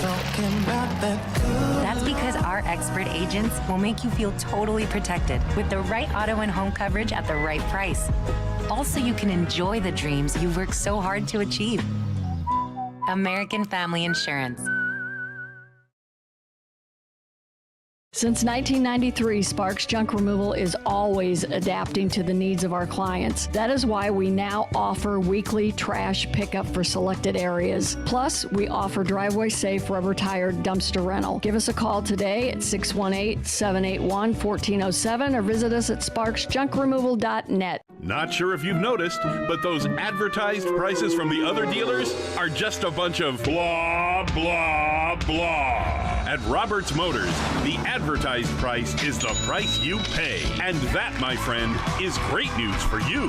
Don't fall for their so-called incentives that will leave you banging your head against the wall. Go with Roberts Motors. Prices you can trust and people you will like. That's the Roberts Motors way. And trust me, it's the way to go. When life throws unexpected challenges your way, you need a versatile legal ally to protect you. Sean Lentz, with over 12 years of experience, is here to help you in a variety of avenues. From personal injury to criminal defense and even semi-truck accidents, Sean Lentz has your back. Don't wait for the justice that you deserve. Call 618-465-8000 and see how Sean can help you today. Welcome back to our daily show. Here's CJ. James, still trying to make a name, knowing nothing's gonna change what I am. I was a young troubadour when I wrote in on a song, and I'll be an old troubadour when I'm gone. Welcome back, 10:13 on this 30th day of January. Happy birthday to my nephew Channing. Top of the hour news brief right here on this Tuesday morning. We'll take you to Edwardsville first. Make sure you download the RiverBender app or sign up for breaking news alerts where you will never miss out. You'll get those notifications on your phone for all your breaking news locally because, you know, we happen to be your number one source of everything local. You know, kind of a general consensus. Out of Edwardsville, Madison County State's Attorney Tom Hain did break this just a bit ago. We already read this off once, but I wanted to reiterate this for our news brief. On Monday, a Collinsville man was convicted of home invasion for twice breaking into the home of a military veteran and robbed him, has been sentenced to 42 years in prison, plus another 6 months for contempt of court. Here's the latest. Jalen Gladney, 28, received the sentence during a hearing before Circuit Court Judge Kyle Knapp. Following a trial, a jury in December found Gladney guilty of 1 count of home invasion causing injury, 1 count of home invasion while armed with a firearm, and 1 count of attempted residential burglary, and 1 count of possession of weapon by a felon. This violent offender targeted and preyed upon a member of our community who should be venerated, not victimized, Tom Haynes said. He continued his quote, "This was a despicable crime, and I thank the jury and the judge for issuing their verdict in this lengthy prison sentence." According to testimony and evidence presented at trial by Assistant State's Attorneys Katie Warren and Morgan Hudson, Gladney twice forced his way into a home on 24th Street in Granite City. On July 8th and July 9th, Gladney attacked the resident, robbed the resident of money and property, and at one point threatened to shoot the veteran resident. The second home invasion happened just hours after the first. In the second one, the victim initially thought it was the police officers at his doors returning as part of their investigation. Gladney was taken into custody a couple of days later, on July 11th, when he was caught peering into the windows and attempting a third time to enter the door of the victim's home. He was carrying a handgun and wearing a mask. Authorities suspect Gladney may have somehow known that the victim had money in his home. The victim was trying to save money for an upcoming medical procedure. Hudson asked the judge to impose a lengthy prison term, arguing that Gladney has a long history of burglaries and that there was an incredibly high chance that the victim in this case could have been shot. Hudson added that this defendant has spent his entire life breaking into people's homes, stealing things that don't belong to him, and generally wreaking havoc on the working people of this community. In this case, a 65-year-old veteran who fought for our country's freedom. He deserves no mercy with this sentence. Hayne commended prosecutors Warren and Hudson, along with the Violent Crimes Unit of the state's attorney's office, for their work on this case. He also commended the Granite City Police Department and other agencies that assisted in this investigation. Also in the news, Dalton Brown reporting out of Grafton that a man from Grafton has been charged with aggravated unlawful use of a weapon, aggravated assault, and more, according to recent Jersey County court filings. Jeffrey A. Dickinson, 37 years of age, of Grafton, faces both charges from an incident that took place on or about January 25th, 2024. Dickinson allegedly possessed an uncased and loaded Davis Industries firearm, which was, quote, immediately accessible at the time of the offense, end quote, according to court documents. He did not have a valid concealed carry license at the time. Dickinson was additionally charged with aggravated assault on the same date after allegedly pointing a firearm at the victim, placing them in, quote, reasonable apprehension of receiving a battery, according to court documents. According to the Jersey County Sheriff's Office Inmate Booking Directory, Dickinson was also charged on January 25th with violating an order of protection. In total, Dickinson faces a Class 4 felony for aggravated unlawful use of weapon and 2 Class A misdemeanors for aggravated assault and violating an order of protection. Court documents indicate that a warrant was filed for his arrest on January 26th, ordering him to be held without pretrial release conditions and remanded to the custody of the Jersey County Sheriff to be held until his initial court appearance. Please note that the issuance of charges is based solely upon probable cause and is not an indication of guilt. Also, in the news today, out of Alton, the next American Red Cross blood drive at Alton Memorial Hospital will be from 11:30 a.m. until 4:30 p.m. Tuesday, February the 20th at the AMH Cafe meeting rooms. To register, you go to redcrossblood.org. That's redcrossblood.org/give, or contact Dave Whaley in communications at Alton Memorial at 618-433-7947. Anyone who registers for this blood drive will receive a $20 Amazon gift card via email. Also in the news, out of Alton, Sydney Sinks reporting the latest that Abundant Church is inviting everyone to their upcoming Super Sunday event to celebrate the Super Bowl with the church family. On Sunday, February the 11th, Abundant Church will mark the Super Bowl with games, tailgate, food, and church services starting at 9 a.m. and another service at 11 a.m. Pastor Joe Banks explained that this event aims to highlight the church's atmosphere and provide a fun treat for young families to enjoy. Here's his quote: "We have so many young families in our church, which is so awesome, and so we want to do throughout the year some fun events for young families to enjoy," he explained. "Really, we just want to capture the momentum of the Super Bowl in our community and all the fun that goes with it. And we want to create an unforgettable experience on Sunday morning that is kind of built around our services." Families are invited to wear their favorite jerseys and register at the door starting at 8:30 a.m. on the 11th for a chance to win major prizes, including televisions and a Blackstone grill.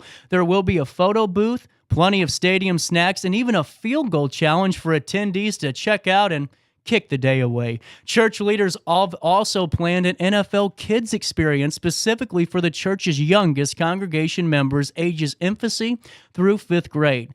Kids will run passing drills, win prizes, and play in an inflatable and indoor play park before, during, and after the church service. The fun begins approximately 30 minutes before the service and runs throughout the morning.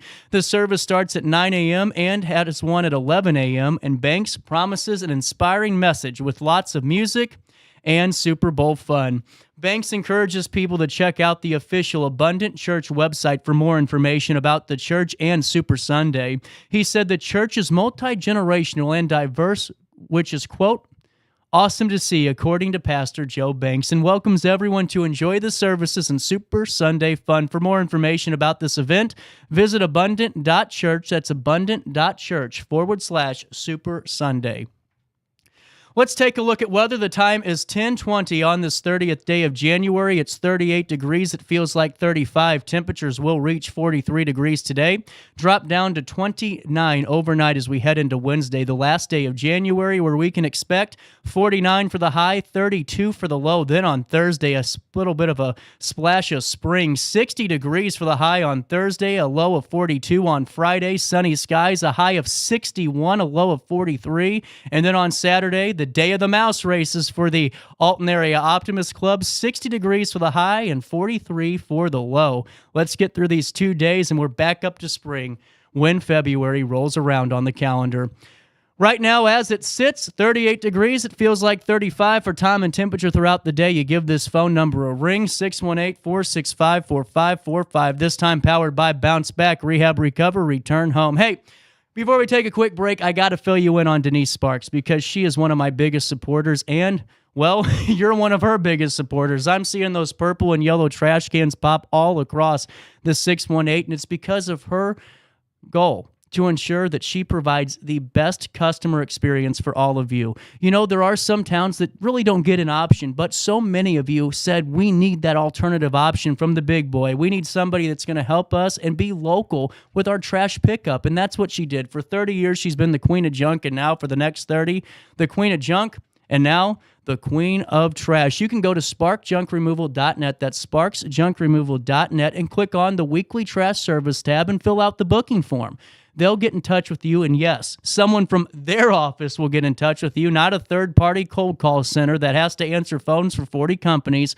You're getting local when you call Sparks Junk Removal and Hauling and sign up for that weekly trash service. There's a reason that those trash cans keep popping up, and now all you got to do is fill out the form and find out just how they keep growing, and it's because it starts at the top with the queen of junk. SparksJunkRemoval.net. That's SparksJunkRemoval.net, and reclaim your space today. Is it time to buy, sell, or even time to consider a short sale of your property? Meet Lisa Webb, owner of 3rd Street Realty. This local, women-owned, family-operated realty group has over a decade of experience in foreclosures, first-time home buying, and so much more. 3rd Street Realty prides themselves on holding your hand through the entire process. Let their expertise guide you to your dream home. Visit 3rdstrealty.com and start your journey with Lisa Webb today. I just got a new air conditioner. Top of the line. I bet mine's better. It's so efficient and quiet, I hardly know it's running. I've got you both trunked. I've got a Linux. So do I. Barrett Heating and Cooling carries Linux products to meet any budget. Don't gamble with your energy dollars. Call Barrett Heating and Cooling and start saving today. Lennox. Innovation never felt so good. With over 20 years of experience, Wilson's Tree Service has the expertise to handle all of your tree care needs. Licensed and fully insured, their team of experts are dedicated to providing reliable service. Plus, with a 24-hour emergency service line, Wilson's will always be there for you. Don't risk tackling that timber by yourself. Trust the local professionals at Wilson's Tree Service. Visit treeservicealtonil.org to get started today. Welcome to Evergreen Place, a community that embodies joyful living, independence, and financial freedom for seniors. If you're looking for a full day of activities or to relax in your apartment, we have you covered. Located on the Alton Memorial Campus. To know us is to love us. Experience the difference at Evergreen Place.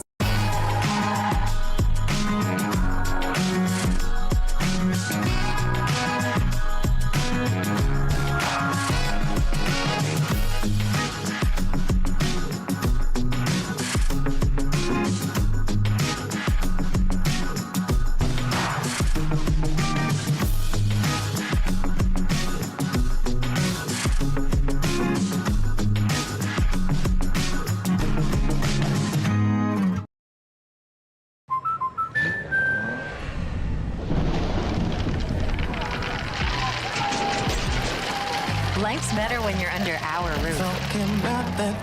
That's because our expert agents will make you feel totally protected with the right auto and home coverage at the right price. Also, you can enjoy the dreams you worked so hard to achieve. American Family Insurance. Since 1993, Sparks Junk Removal is always adapting to the needs of our clients. That is why we now offer weekly trash pickup for selected areas. Plus, we offer driveway-safe rubber-tired dumpster rental. Give us a call today at 618-781-1407 or visit us at sparksjunkremoval.net. Not sure if you've noticed, but those advertised prices from the other dealers are just a bunch of blah, blah, blah. At Roberts Motors, the advertised price is the price you pay. And that, my friend, is great news for you. Don't fall for their so-called incentives that will leave you banging your head against the wall. Go with Roberts Motors. Prices you can trust and people you will like. That's the Roberts Motors way. And trust me, it's the way to go.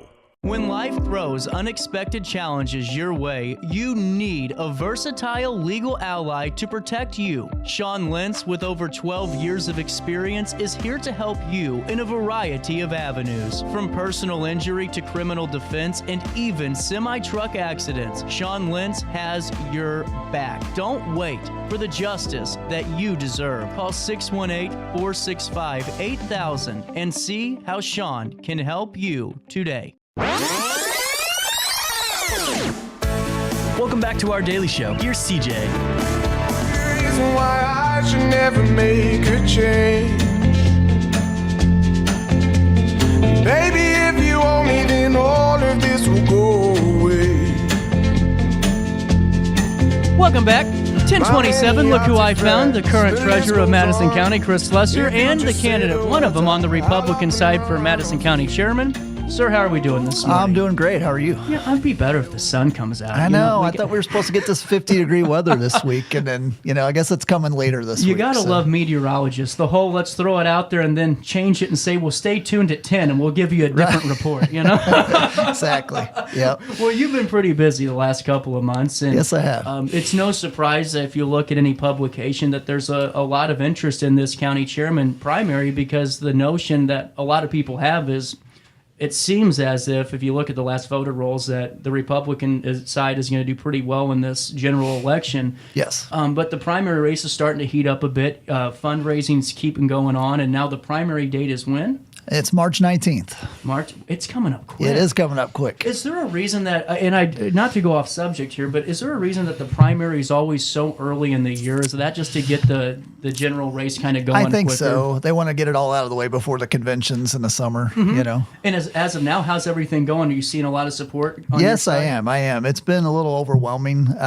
Before I mean, I'll go back. I love being the county treasurer. I've been the county treasurer 7 years, and I really enjoy it. I love my staff. We have a great thing going. A lot of people, even my wife, have asked, like, why would you want to go give away this good thing you have going? Right. But I've had elected officials and business people and people in the community come to me and say, hey, we really need a change in the county chairman's office. And, and I used to be a supporter of Mr. Prenzler at one time earlier in his career. And I helped with some of his campaigns, but it's just really, he's kind of lost his way the last few years. And it's just continually gotten worse. And it's gotten a little bizarre at times. And we've been flooded with lawsuits because of some bad hiring decisions he's made and just some really odd things. And then it got so bad that the county board in July of 2022, I guess, stripped him of all of his powers because it just got that bad. That's only happened one other time in the state of Illinois. It happened in Winnebago County a few years back. That was they used that as kind of the template to do this. It had held up in federal court. Was the strict when they struck him of all of his power as chairman? Was that the decision that, hey, we got to do something here? Yeah, it was just basically with the final straw. There were years of things leading up to this, and there was constant warnings. And the previous state's attorney, Mr. Gibbons, had said, actually the chairman in this county, the way our county's set up, because our chairman's elected at large by the people. Most counties, they elect the county board elects their chairman. Right. And that's the way it was here until 2004. There was a referendum on the ballot to make it at large. And so when you're at large, almost all of your powers are granted to you by the county board via ordinance. So then the board can giveth and the board can taketh away. And so they had, Mr. Gibbons had talked about this, but really never put forward a solid plan to do it, a roadmap. And then when State's Attorney Hayne came in, they had approached him, the board did, and Mr. Hayne did the research. He's a pretty sharp attorney. Yeah. I mean, he's a brilliant guy, actually. And, and he's the board's attorney as well as Mr. Prenzler's attorney. But he laid it out like this is how it would happen, and it would have to be an ordinance change. And so they warned him, Mr. Prenzler, for months, like, please, we've got to rein some of this stuff in. This is getting chaotic and crazy. And there's constant turnover amongst department heads, like at alarming rates, actually. And he'd always put some controversial people on some of these boards and commissions that he gets to appoint to. That's actually the only authority he really retains right now. Mm-hmm. And that's because it's granted by state statute. So he can preside over the meeting. He can't place an agenda item on the agenda, believe it or not, but he can preside over the meeting, and he can recommend people for appointment to boards and commissions. And so there had been some people who were just chaotic on some of these boards and created some bad situations and lawsuits and complaints. And so the board is like, we're just not going to blanketly appoint, blindly rubber stamp these appointments. We're going to vet these people now. Right. So he put a group of people up that were some of his supporters and campaign donors. And there were 5 people. And this was like the spring of 2022. And they voted him down unanimously. Mm-hmm. And he brought him up the next month.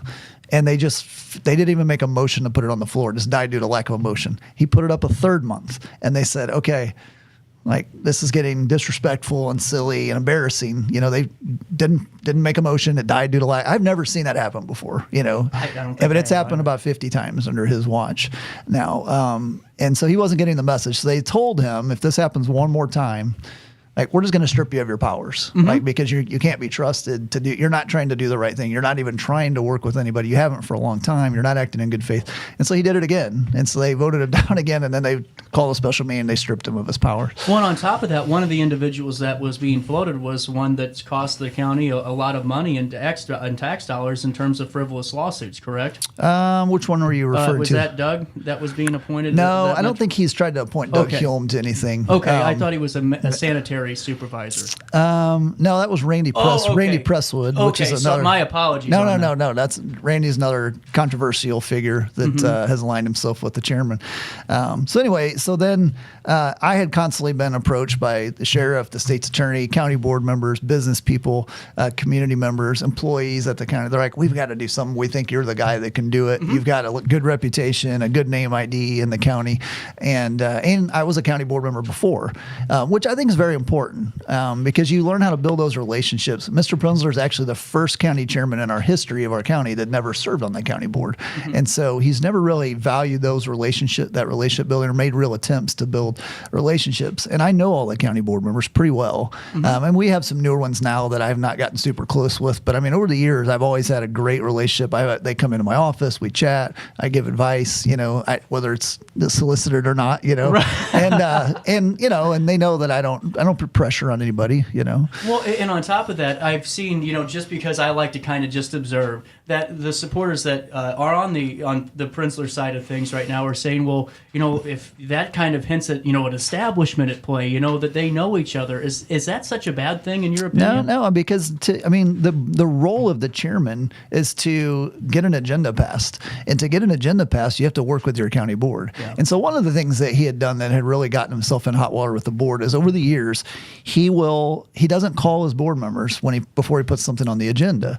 And what he did is he put some controversial things out there. The agenda's due on Friday for the Wednesday meeting the next week. And he would put a controversial item on the agenda without talking to a single board member. And then the media sees it and they call these board members, and the board members are embarrassed because they don't even know what they're talking about. And then he sends an email out to his, he has 3,000 people on an email list. He sends an email out and says, I want to pass this. Here are all the county board members. Here's their cell phone numbers. Call them and tell them to support this. And then those board members, they should have heard from him first, and they might have supported it, But instead, all weekend, they're with their families getting their phones blown up by angry people thinking that they don't even support and that sometimes they don't even know what they're talking about because they haven't even been approached with it yet. Is it okay if I take a pause here in a second? Absolutely. Before I do, I have one question to ask you, and this is something that I saw a couple of weeks ago about immigration in Madison County. Is immigration an issue in Madison County? Because a year ago, we had and I'm just going to say it, a buffoon come into the county board and say that, it's migrants causing our trash problems and with no substance.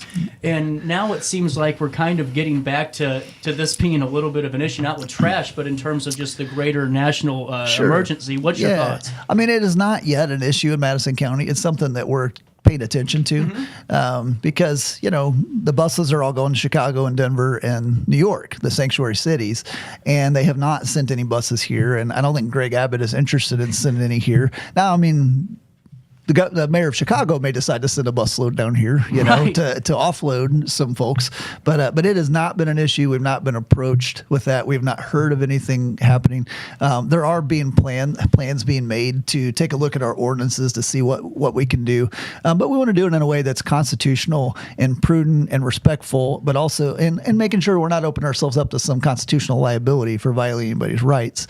And we're not going to do it on someone's campaign schedule, It's going to be done in the right way. Absolutely. And with that being said, we're going to take a quick pause here with our Madison County treasurer and candidate, one of them for the Madison County Board Chairman spot on the Republican side, Chris Slusser, right here at 10:36 on this Tuesday morning. Your daily show comes back to you next. Since 1993, Sparks Junk Removal is always adapting to the needs of our clients. That is why we now offer weekly trash pickup for selected areas. Plus, we offer driveway safe rubber tire dumpster rental. Give us a call today at 618-781-1407. Or visit us at sparksjunkremoval.net. Macias Insurance Agency, providing quality products with extremely competitive prices. As an independent provider, we source multiple companies to offer the best rates possible. Covering auto, home, business, and life insurance, our goal is to provide quality service that meets and exceeds customer expectations. You can rest easy knowing the Macias team is working round the clock to ensure that both you and the most important parts of your life are covered. Our qualified professionals make the insurance process easy so you can live carefree and focus on what matters most. Visit MaciasInsuranceAgency.com today to find out what our team can do for you. Not sure if you've noticed, but those advertised prices from the other dealers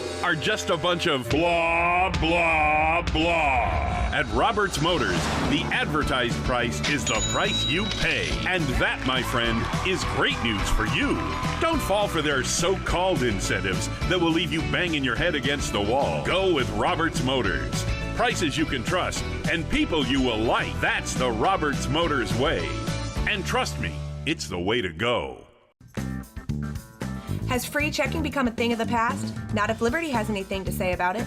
With 3 free personal checking options and even a free business checking account, free is alive and well at Liberty Bank. The local bank that gives you free checking choices and more cashing in your pocket. Bank locally, bank Liberty. For more information, visit www.bankliberty.com.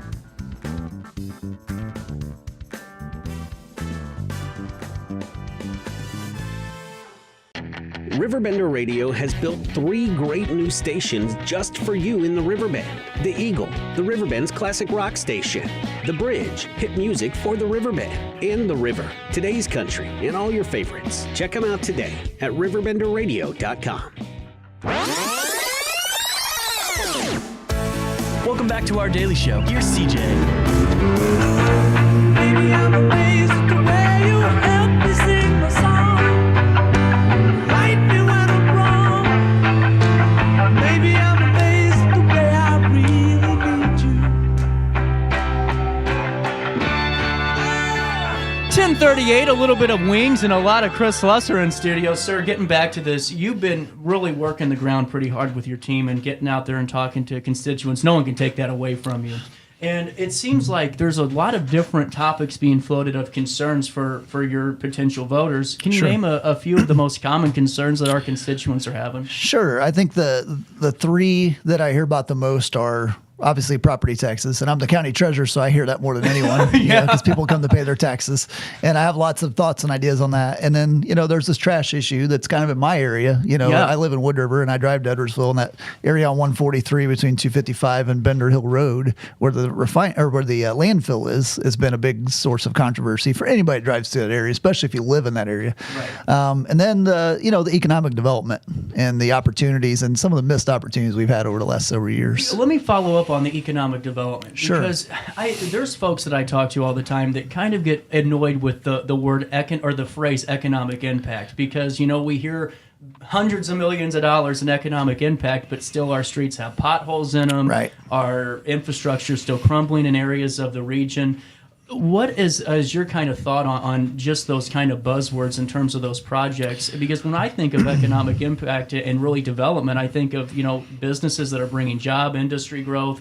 And your thoughts, what is that for you? Yeah, it is. I mean, I always say we have to expand the tax base so we don't have to increase taxes on individuals. And, also, a lot of the infrastructure issues are just misplaced priorities, I think, and other things that have kind of gotten in the way. The pension issues in the state of Illinois have really crippled a lot of communities in the state, because some of these municipalities, they're more than 50% of their tax levy is going towards their police and fire pensions, and we want to take care of our first responders. That's nothing against them at all, but it's just created a situation that it's very heavily reliant on property tax dollars. And then you have the way we fund our schools in the state of Illinois, which is different than most states. And that's why we have the second highest property taxes in the country, because we rely so heavily on real estate taxes to fund our schools. And states like Indiana flipped that 15 years ago. Mitch Daniels, when he was a brilliant governor, in my opinion, did a big study, and they reformed. They had the 4th highest property taxes in the country. And like Illinois, he said, people aren't coming here for the weather, in the winter or the summer, that we don't have mountains. We don't have mountains or beaches, That's true. So we're losing retirees because they can't afford to live here. And Illinois, we're in the same situation, amongst a lot of other problems created by poor policy at, the state level, coming out of Springfield and Chicago. But what they did is they said, okay, schools can no longer levy for day-to-day operations, which are like pensions and salaries.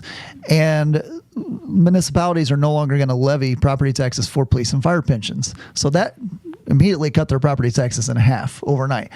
Now, you can't just cut those things and not replace it. You still have to function, and you can't just close all your schools and lay off all your cops and firefighters. And so what they did was they did a study, and they figured that if they raised the state sales tax by 1%, they could cover all those costs, and it could be a revenue neutral shift. And then the third component is, and this is important, that it's all done at the same time. And Illinois would probably screw it up if we tried to do it with our legislature. But the third step is they put a cap on the amount your real estate tax bill. It can never be more than 1% of your home value or your assessed value. Wow. And with businesses, it was a little bit higher for commercial property, but it was a cap, because otherwise you shift all this and then everybody just raise the property taxes again. So it was a true protection for homeowners, and the schools are still great. If you go through Indiana, their roads are better than ours. Yes, I mean, it is just a much better looking state.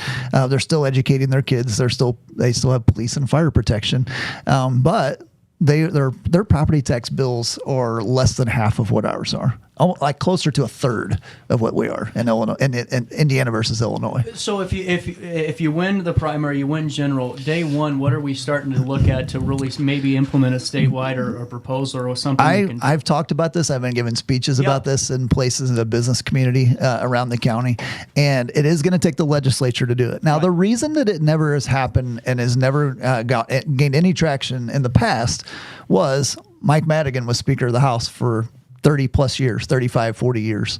Longest serving speaker in U.S. history. You know, he's under indictment. He's probably going to prison at some point finally. You know what his day job was? No, I do not. He was a property tax appeals lawyer. So he had zero incentive to have lower. He got what would happen is people would buy a business, buy a big building in Chicago. The property taxes are artificially high. They hire his firm to come in, get the taxes reduced, and then he gets a percentage of that reduction. He made millions of dollars a year doing this.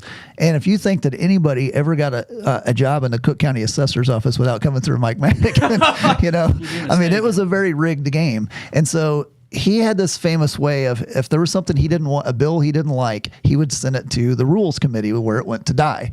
And so all these property tax reform bills, and some of our local legislators in the past would say, oh, I've introduced this property tax reform bill. It was going nowhere. It got sent to the Rules Committee. He's gone. The former president of the Senate was John Cullerton. He was a property tax appeals lawyer. Those guys are gone. Oh, There is absolutely no excuse for not studying this.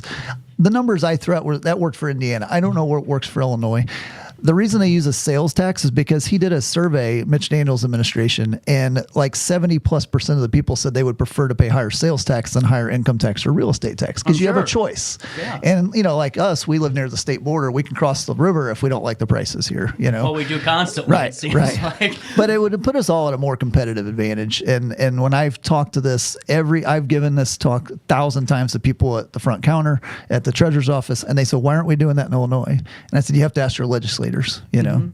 Well, and on top of that too, it seems like another concern that people have, Chris, is the fact that Madison County, I think, is a lot like Alton, where Alton has 7 beautiful wards, 7 beautiful districts, but they almost feel like they're on their own island. Where, you know, Alton as a town is kind of on an island to an Edwardsville and a Roxana. And that it's just the way it seems. So as county chairman, what would you do to kind of bring together those towns and have a greater goal for the county? That is a great question. So one of the things that I've worked on as far as economic development is a regional plan. Yeah. Because we have these cities kind of out incentivizing each other to try to steal business. And these companies just play these communities off one another. That's what they do. Yes, absolutely. And we have the Route 3 corridor is going to be one of my biggest focuses. That's from basically Alton down to Venice. And there's all the abandoned industrial sites. Yes. And some of them are hazardous and environmental issues. So I've worked with some commercial real estate folks who specialize in brownfield properties and the Leadership Council of Southwestern Illinois. I also have a great relationship with almost every mayor in this county. And when I've talked about this, I know my wife, when I was speaking out in Highland at an event in August, she said, on the way out there, she says, how are you going to convince people in Highland to care about the Route 3 corridor? Right. And I said, just wait until I give my speech. And so what I said was, I live in Wood River. I'm right on the border of Roxana and Wood River. My next door neighbor is in Roxana, and I'm in Wood River. So I'm close to the refinery. And that refinery, I mean, they pay $27 million in property taxes every year. You know, they write one check at the beginning of the tax cycle. And that is a massive economic engine. You know, the economic impact, as you said earlier, to the region is huge. Well, guess what? Those jobs all pay like $100,000 a year plus. And these kids are coming 19, 20 years old. They do a 2-year program at LC, and then they come in and they're making $100,000 plus. But guess what? None of them live in Roxana. Right. None of them live in Wood River. You know, very few. I mean, there may be a few, but I mean, there's 1,000 plus employees there. They live in Highland. They live in Edwardsville, Glen Carbon, Godfrey, Hamel, St. Jacob. They build houses there. They send their kids to school there. They pay property taxes. They spend their money there. They go out to eat there. And those mayors all understand. They're like, yes, absolutely. You know, that what is good for this area is good for the whole county. And they don't necessarily want manufacturing in Highland, or they have some, but they don't really want a lot more. And they're not looking for it in St. Jacob, you know.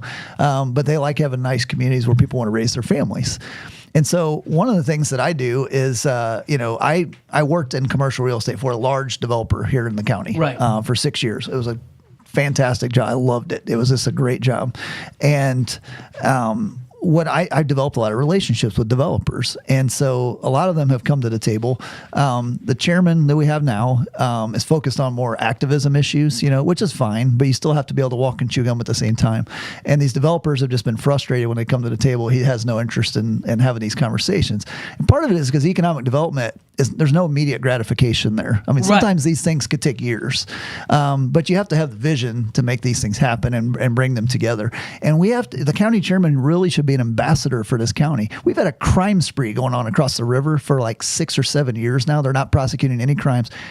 Tom Haynes' office, the state's attorney's office in Madison County, which has a lower population than the city of St. Louis, prosecuted almost 3 times as many felonies last year than the city of St. Louis. Well, and to be fair, I mean, you got Kim Gardner in office. Yeah, exactly. And that's exactly what happened. I mean, Wesley Bo's doing the best he can, but when you're 3,000 backlogged, you aren't. And you're right.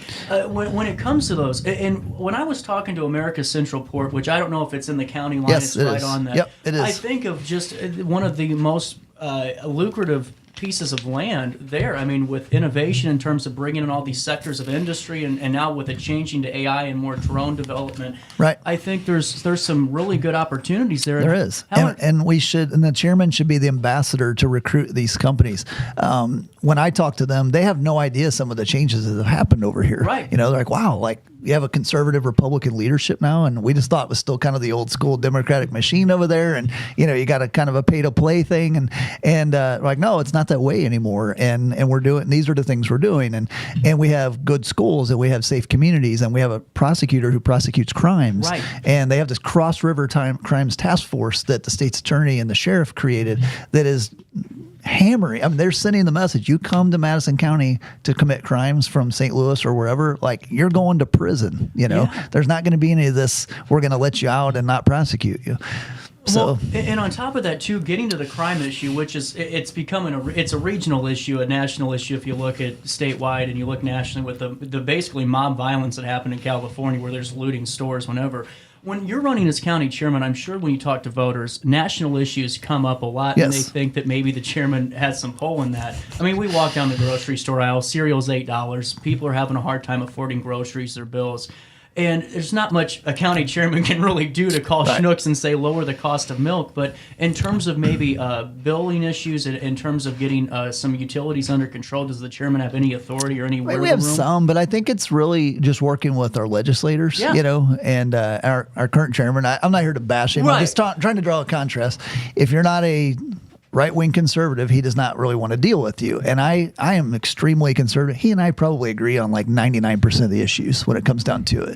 It's just our delivery and how we handle and do business. Well, I understand. You know what? In Illinois, we have a supermajority Democrats. And the House, the Senate, they'll control every statewide office, including the governor's mansion. If I only want to deal with Republicans, I will get absolutely nothing done.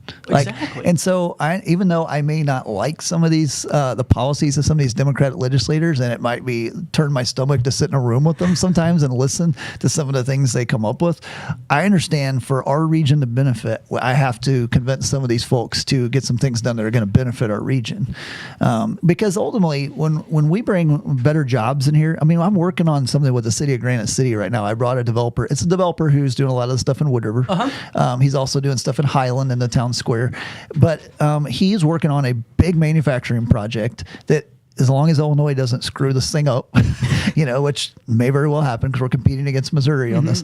But they want to bring in manufacturing that'll be ammunition, it'll be gunpowder and primer that'll be manufactured there. It's not in conjunction with Olin or Winchester. It's totally separate. It's a private equity firm that saw a global shortage of primer as a real issue and an opportunity.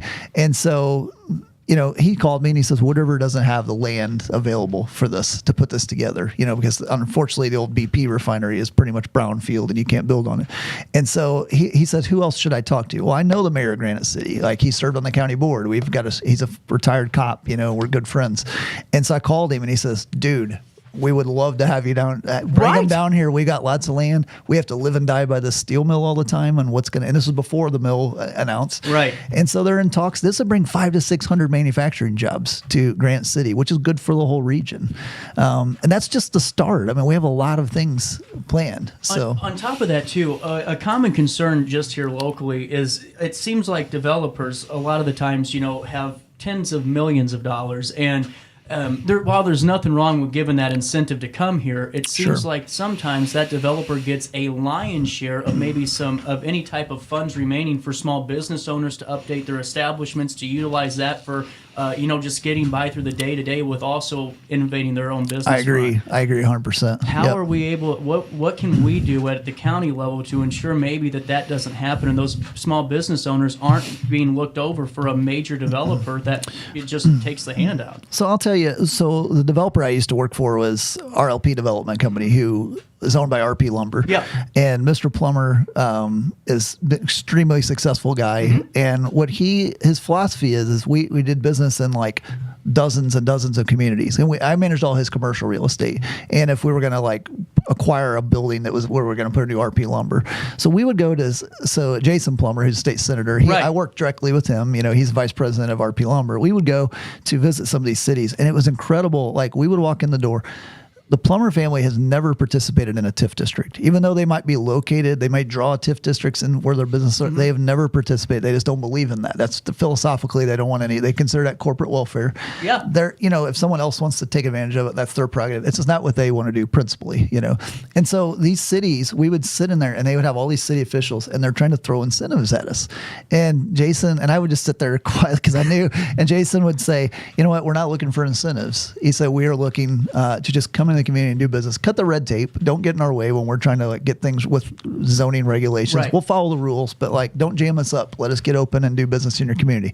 And there's one community we're going to renovate an old Walmart. And it was an old Walmart where homeless people were living in it. So, but we renovated it. It's a beautiful RP Lumber now. We built a hotel out on part of the property because it was a large piece of property we bought.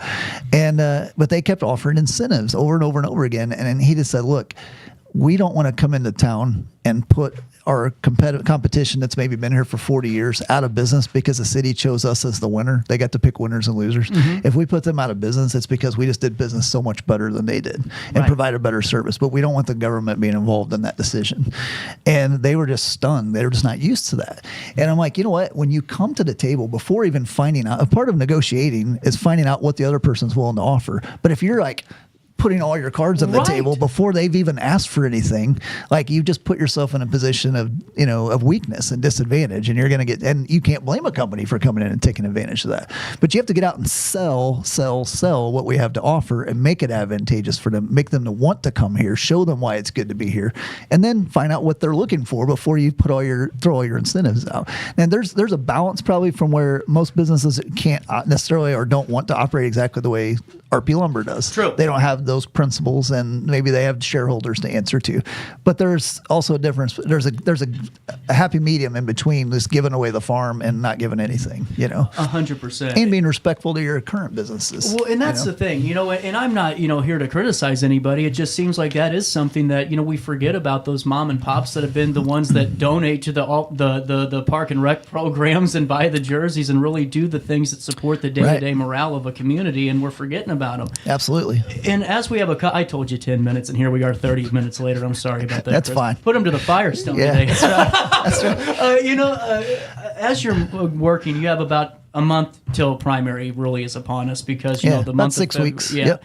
What's your next 6 weeks look like? I mean, you're going to be boots on the ground plus doing your still day job as the county treasurer. How does that balance look? It's tough on the marriage and the family. It always is at this time.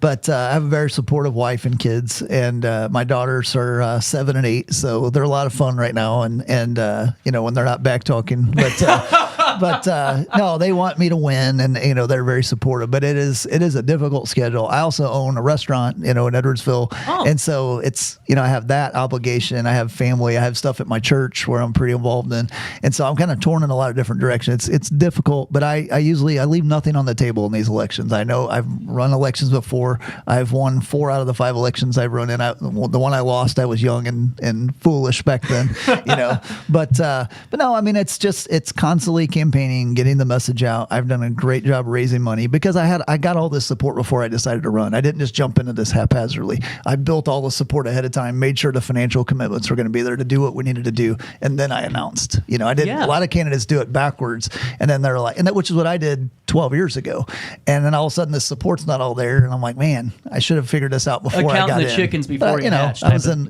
my early 30s and still new, but and like this.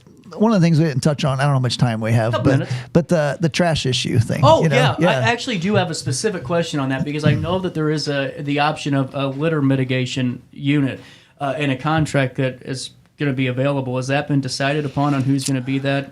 I don't know about that specifically because I haven't been directly involved in that. I'm still the treasurer, so I try to stay in my lane as much as I can.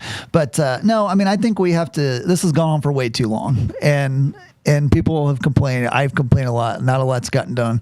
I've been in constant talks with the state's attorney. They're looking at whatever options we can use. Ultimately, we want the businesses just be in compliance and just be respectful of the community and not unload, have trash spilling out all over the place because it's dirty. It's an environmental issue, and it's just not a good look for the community. No. Yeah. Well, and on top of that too, there's time, and I've said this before. There's a lot of people that like to do what I do and go into a microphone or maybe just on their social media because everyone's got a voice now and they whine, about issues. But when you have folks like a Rusty Wheat that are out there every day picking trash up and puts his money where his mouth is, And do you think that's a huge part of the formula for success in a county? Is not just talking about it, but actually having those spearheaders that go work with county to do it. And Rusty, Rusty can be a little bombastic sometimes. He's a little bit. But you know what though? I mean, he was frustrated and rightfully so. But he dialed it back a little bit and realized I got to engage these folks to make them. Some of them were not aware of how bad the problem was, and when he got people out there to look at it and see how bad it was a different story. But I mean, I never do things as like a political opportunist kind of thing. And my opponent's a little different on that, and he got people riled up on it. But then at the same time, the whole time I was thinking, why are we not holding the trash haulers accountable? Like we can go pick up trash all day long, but if they're dumping it constantly, then like we're just spinning our wheels here. But then it was brought to my attention that the chairman received a $1,000 campaign donation right about the same time from the trash hauler, the primary abuser of this offender, and so we're like, okay, well, is this why you're being quiet? And and I know Rusty got onto him and he returned the money, but it's like. These conflicts of interest. I mean, you just create when you take money from people in these situations, you're just creating conflicts that shouldn't exist. Absolutely. And Treasurer Slusser, I really appreciate your time today. We actually are over the broadcast schedule, but.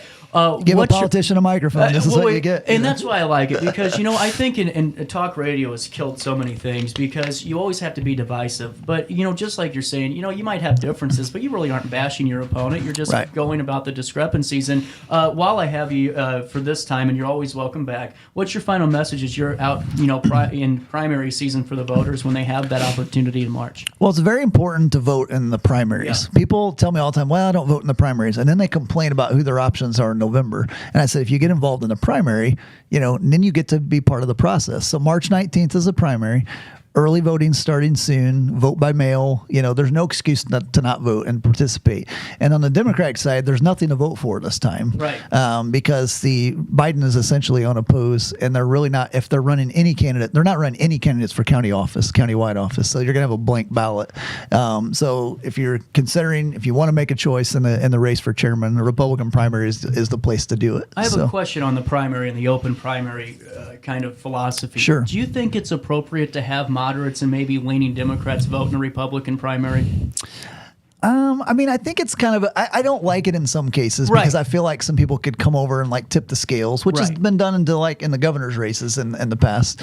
But I mean, I also consider it a free speech type thing. And maybe they want to vote for, I know a lot of people Republicans voted in Democrat in 2014 because of the sheriff's primary. It was a Democratic primary. But they weren't Democrats, but they wanted to cast a vote for it because Republicans didn't have a candidate back then. Correct. That makes sense. So, yep. Well, County Treasurer Chris Slusser on the show today, and I told him, Chris, I'll give you 10 minutes, and then 38 minutes later, here we are. Hey, I'm sorry about that. No, it's fine. It was a pleasure to be here. Thanks for having me in. Well, you're welcome back anytime. Seriously. All right, thank you. I will see all of you tomorrow on a Wednesday morning with a full show. We got blog talk and so much more. So on that note, have a great day. Go out with your family, enjoy the afternoon, but most importantly, just try your best to stay out of jail. He said he would.